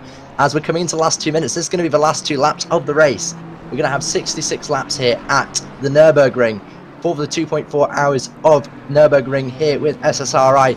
The SSRI car, Chris Pinchbeck, is being chased by the Rockets Motorsport M-Power car in the background there. There's Dave Lenson. He's lost a little bit of time there for a slide, but Pinchbeck is going to be immediately under attack again from that 720S. The M4 doing a great job despite the damage and the few small mistakes he's made. Equally, Dan Lenson, making a great job of it, almost losing P2 right at the very start of his stint, to now come onto the back of Chris Pinchbeck and challenge for the win. It's going to be very, very, very close now as we come through towards the chicane. This will be the penultimate lap. When they come across the line, it'll be the white flag as Lenson goes a little bit. Oh, Lenson knows what it means to take a race win. Pinchbeck wants this win just as badly. It's going to be the last lap. Here we go. The white flag is going to be waved this lap. This is the final lap now. This is going to be all to play for. Chris Pinchbeck in the BMW M4 versus the 720S, number 43 of Dan Lenson. There's a back marker there of GT4 car and AMG just in the distance. These two are going to have to both navigate it and overtake it. Obviously, Dan Lenson needs to overtake and navigate the GT4. All Pinchbeck has to do is just navigate a GT4. And there you go, the GT4 does play into the hands of Chris Pinchbeck. He gets past just a little bit earlier on. There you go, Lenson now around the outside of the AMG GT4 car. This is going to be very close. My heart's in my mouth. I don't know what to say right now. We're watching such a great battle. Pinchbeck's in the pound seat now. He's managed to keep back. You can see Lenson's pushing very hard. He's driving offline. He's driving wide. He's made a couple of mistakes. It's not over yet. Pinchbeck's only a couple of tenths up the road. Lenson's very much on the attack, but every time Lenson gets close, he seems to be rushing it. But he has only got this remainder of this lap to go, and Pinchbeck is just doing what he needs to do, isn't he? He's not driving defensive at all. He's just driving the lines. He's putting the car where he needs to, and he's trying to look for the lap times. But Lenson is going to look very close now. I don't think it's going to be through this section here, but it could be into the chicane for the final time, where Lenson gets absolutely fantastic drive through there, and that's going to give him the overspeed now. And indeed, Lenson is looking, isn't he? He's positioning that car, but he's not close enough on this occasion. He's not. As they come into the left-hander now, it's going to be close. He's got to get a good run out of here as Pinchbeck to try and keep that McLaren back. The McLaren is as close as it's ever been now, and he's got better drive out the corner. Pinchbeck's going to have to go defensive into the chicane. Lenson's trying to look down that right-hand side and trying to force his way in there, and Pinchbeck's not going to let him. I think Pinchbeck's going to hang it out on that left-hand side. He's not. He's left the door open ever so slightly. He's going to go. He's going to go for the move, and there's contact in the final car. Oh, that's going to be a steward's decision after the race. He's off. Where is he? He's off. He's off in the big way. Is he back on the track? Vickers is there. There's Vickers. So Vickers is now right on the back. Chris Pinchbeck is going to come across the line to take the win. It's going to be obviously a steward's decision. I don't think Lenson could have stopped the car, but your winner for the 2.4 hours of Nurburgring, Chris Pinchbeck, an incredible drive to hold off Dan Lenson around that last lap. There's Chris Vickers, eventually brought back in 1.8 seconds back from Lenson, obviously 8 seconds to the worst of Pinchbeck. That's going to be some interesting discussions from the stewards there. I'm sure we'll get an event. I think they won't. I don't think they'll intervene. I think that was a racing incident through and through. Yeah, it was a tight one, but I haven't really got an opinion because I need to watch it again, to be honest. So it was a difficult one. It was hard defending, but it was a very small gap that Lenson was trying to force his McLaren into there, and don't know. It's Pinchbeck was in front still at that point, so it's going to be an interesting one, and it's going to be a tough one for the stewards to decide on as well. Absolutely, the stewards are going to have such a hard time to decide that. What happened? I said there was going to be something happening. It was too close to call. That's Vance. Obviously, Vance has already come across the line. He's a bit, he spun it in front of there. GT4 winner, best GT4 winner. So it's going to be controversial because obviously they did take the lead early on in the race through contact. Simon Pike. I'm not sure whether that was, whether the stewards would intervene with that. But Simon Pike here, 17th place. He'll be happy with that. Car was a bit further down the grid earlier on in the race, and he's coming across a lot of lap traffic now as everybody's headed towards the checkered flag. Obviously, we've got our top three all confirmed now, so 777, 208 and 212 for the GT4 class. We have the 71, the 43 and the 777 in the GT3 class. And honestly, I knew that it was going to be close. I didn't think it was going to be that close. Yeah, it was a good race, and it all came down to potentially a couple of little mistakes, didn't it? Really, from Pinchy, that he found himself under that pressure. But did what he needed to do. It's a difficult one. It really is difficult because, like I say, it's going to be a steward's decision. I think is that one potentially, but I think. It was a fantastic race overall, and I think the GT4s as well, we didn't quite get as much airtime for those as we would have liked towards the end of the race, but I think that was a lot. That was just down to the fact that finish for the GT3s was so awesome. It was so intense, and I think we're going to have a few more drivers come in, give us their opinions on it. Obviously, we're going to have some highlights in the background. We can have Kieran Vidago waiting in the shed. Obviously, at the moment, stewards pending. We have the GT3 winner, Kieran Vidago, in the shed. He'll be joining us soon. I'm sure we'll have a few more of the drivers joining us. But what a race, Mr. Vidago! Absolutely fantastic race, and Kieran. I mean, you were talking to us not so long ago there, just after your stint. You were going back to have a chat with Pinchy, and were you talking to him towards the end of that session, or were you just leaving him to get his head down and get on with it? I was talking to him the entire time. That's one of the most stressful races I've been in, actually.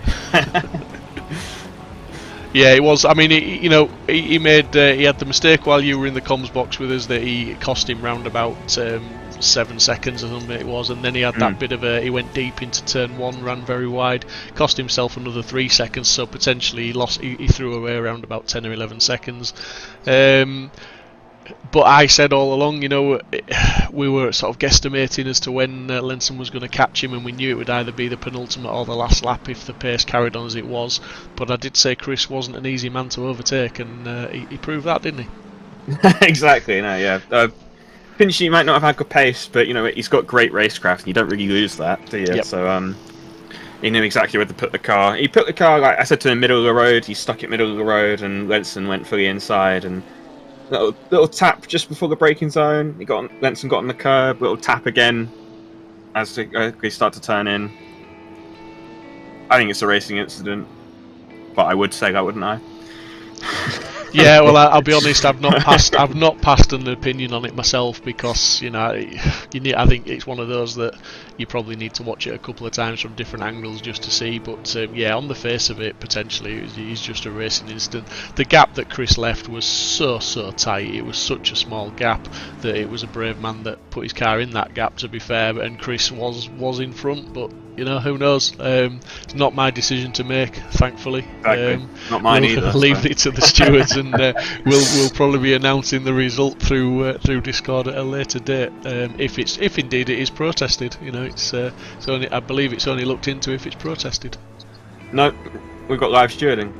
So if I'm sure that I think we'll hopefully have an answer soon, but it's going to be where.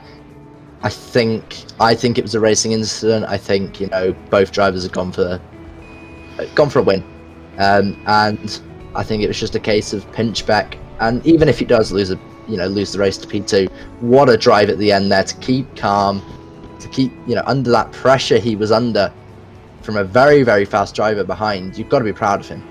No, exactly. Yeah, it's difficult. My least favourite part of sim racing is when you've got someone incredibly fast behind you, you've got a good gap, and they're just chewing away at that gap, and you just think, what can I do? But the only thing you can do is keep doing your laps, and that's exactly what Pinchy did. Just kept doing his lap, didn't lose his head. A few little mistakes, but that's to be expected on such a wet track. I was going to say, I was I was shouting about it, to be fair, that I said before Chris got in the car, it doesn't matter what his pace is, he's consistent, and he wasn't the quickest man out there tonight, but out of those top 3 guys, Chris Vickers, Lenson and Pinchy, he was the one. He was doing 211s, but he was doing them all day long. The other guys were doing 208, 209s, 210s, and they were up and down with their lap times. Chris was putting in the same lap time pretty much every lap, apart from the 2 laps when he made mistakes. So his consistency's still there, his racecraft's there, and to be fair, you did an absolutely awesome job in that first stint. Chris has done a good enough stint, and he's the minute you've crossed the line first, you've got to be pleased with that, and it's time to get some practice in. Obviously Chris hasn't had a lot of practice for tonight, so he's get some practice in and get ready for that next round. And before we go any further, let's bring in the man himself, the man of the moment, the man with the talent, Mr. Chris Pinchbeck. Thank God for Kieran. Well, first of all, well done. I think that's got to be said. Well done. That was a brave drive. Yeah, thank you very much. How from an old man. How was it in the cockpit, Chris? Obviously, we had Kieran in the interview room when you made that first mistake and collected the barrier. Okay. At that point, what was going through your head when you got back on the tracks? I know you pretty well, and I've got an idea of what was going through your head, but just can you put it into words? It was coming out of my mouth at the time, actually, Steve. Thing was, I knew Kieran had just gone in there, and he left me saying, "Brilliant, mate, good drive," like that. He was sort of geeing me up a bit, and literally went off, and I just had visions of him going into the interview room, just coming straight onto me and seeing me in the wall. So, no, it was. It was a Kieran good drive. did all the work. Yeah, no, Kieran did. Yeah, it was an awesome first stint. But your stint, like we were just saying before you came in, you were out of the top 3 guys. You weren't the quickest, but you were certainly the most consistent. You know, your lap times weren't bad. It was only the 2 laps where you made mistakes that, you know, they varied. Whereas the other guys were quick, but their lap times varied between 2 and 3 seconds at some times because of traffic and how hard they were pushing and little mistakes they were making. Oh, really? Yeah, so well done on your stint, and onwards to the next round, mate. More practice, more seat time. Lots more practice. Lots more practice. Thanks, Absolutely. guys. Well, you did an impressive job, bud. I'm hoping that you keep that win. You know, your second drive in the BMW, and you're definitely showing why you deserve. You know, you deserve to be in the front running team. You're doing a great job, and hopefully, Mazzano will be a chance for you to showcase that again. Get a lot more practice in. Just want to say thanks for Kieran for having me. Oh mate, I'd have you every day, every single day. And thanks to your wonderful mum for all the support, Chris. I know, I saw her comments. Thanks, Mum. Yeah, thanks to Eugene for supporting the community as well. She's always there in the streams, watching and cheering on and commenting. So we do appreciate it. We appreciate everyone in the streams, and we love the interaction with everybody. But well done to you two guys. Provisional GT3 class winner, and just well done. And onwards to the next round. Thanks a lot, guys, and great stream. Thank you. Cheers. Thank you very much. We are also joined by the GT4 drivers as well. Sorry, no, I think he's gone. We're also joined by the 777 car, Damien De Kaiser and Patrick Vance. I have to apologise, my pronunciation is not the best. Evening, gentlemen. Evening. Evening. Well, first of all, congratulations. That was a very, very interesting race. For most of it, you were racing with the 212. Obviously, the McLaren fighting you pretty much close to up until the very end, before obviously the damage finally started to take its hold. How was it from your perspective, guys? Yeah, it was a nice race. We had a decent start. We did a very careful first stint, just driving in P2 for 1 hour or something. Then yeah, I managed to pass the leaders, and then after that we decided to make a pit and let Patrick do his thing. And he drove a very decent stint as well. A couple of mistakes, but yeah, okay. It happened. It's expected in this weather, honestly. You know, the weather being probably the key factor between a lot of drives today. It was about who could obviously conquer the conditions the best, and it's GT.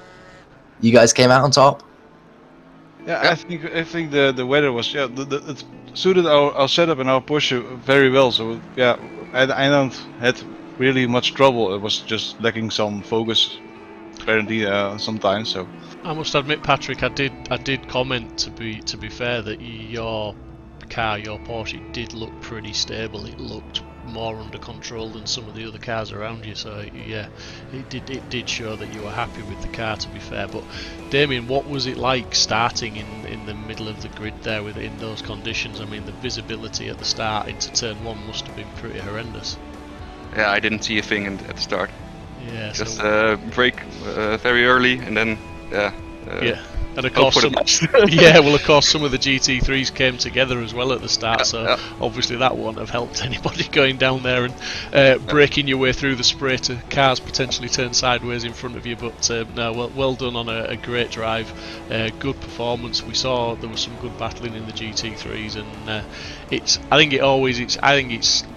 it's the tougher class to drive in for me, to be honest. I think because you've got the battles, and then you've got the GT3 cars that are coming through the field as well, and you know, you guys have to show. I think you guys show more awareness sometimes than the GT3 drivers, and it's a difficult class to be in, I think. So well done. Yes, thank you. I love them. I love the cars. Yeah. That just goes to show with the performance, buddy. It's a great performance, and you're obviously comfortable in the Porsche. Yeah, very, very. Very That's nice. great to hear. So that's all that's left for us to do then, is wrap up and say onwards to the next round. I mean, we've got iRacing on Sunday evening, coming from Silverstone with the touring cars. Then we have qualifying on Tuesday and Wednesday for the 6-hour race, which follows on Saturday. So it's a busy old week at Simsport. So keep your eyes open on the YouTube channel for the streams going live. Be sure to share them. Click the subscribe button if you wouldn't mind. Thumbs up if you've enjoyed what you've watched. If you want to join the Discord community, get in on the action, become part of the community, and maybe show some of these guys how it's done on track. Who knows? You're more than welcome. But thank you, Adam, for leading the commentary. Thanks for Chris Buxton for the introduction, but unfortunately his internet was susceptible to the weather and he got cut off very early on. And that's it. Thank you very much, and we'll see you next time. Thank you very much.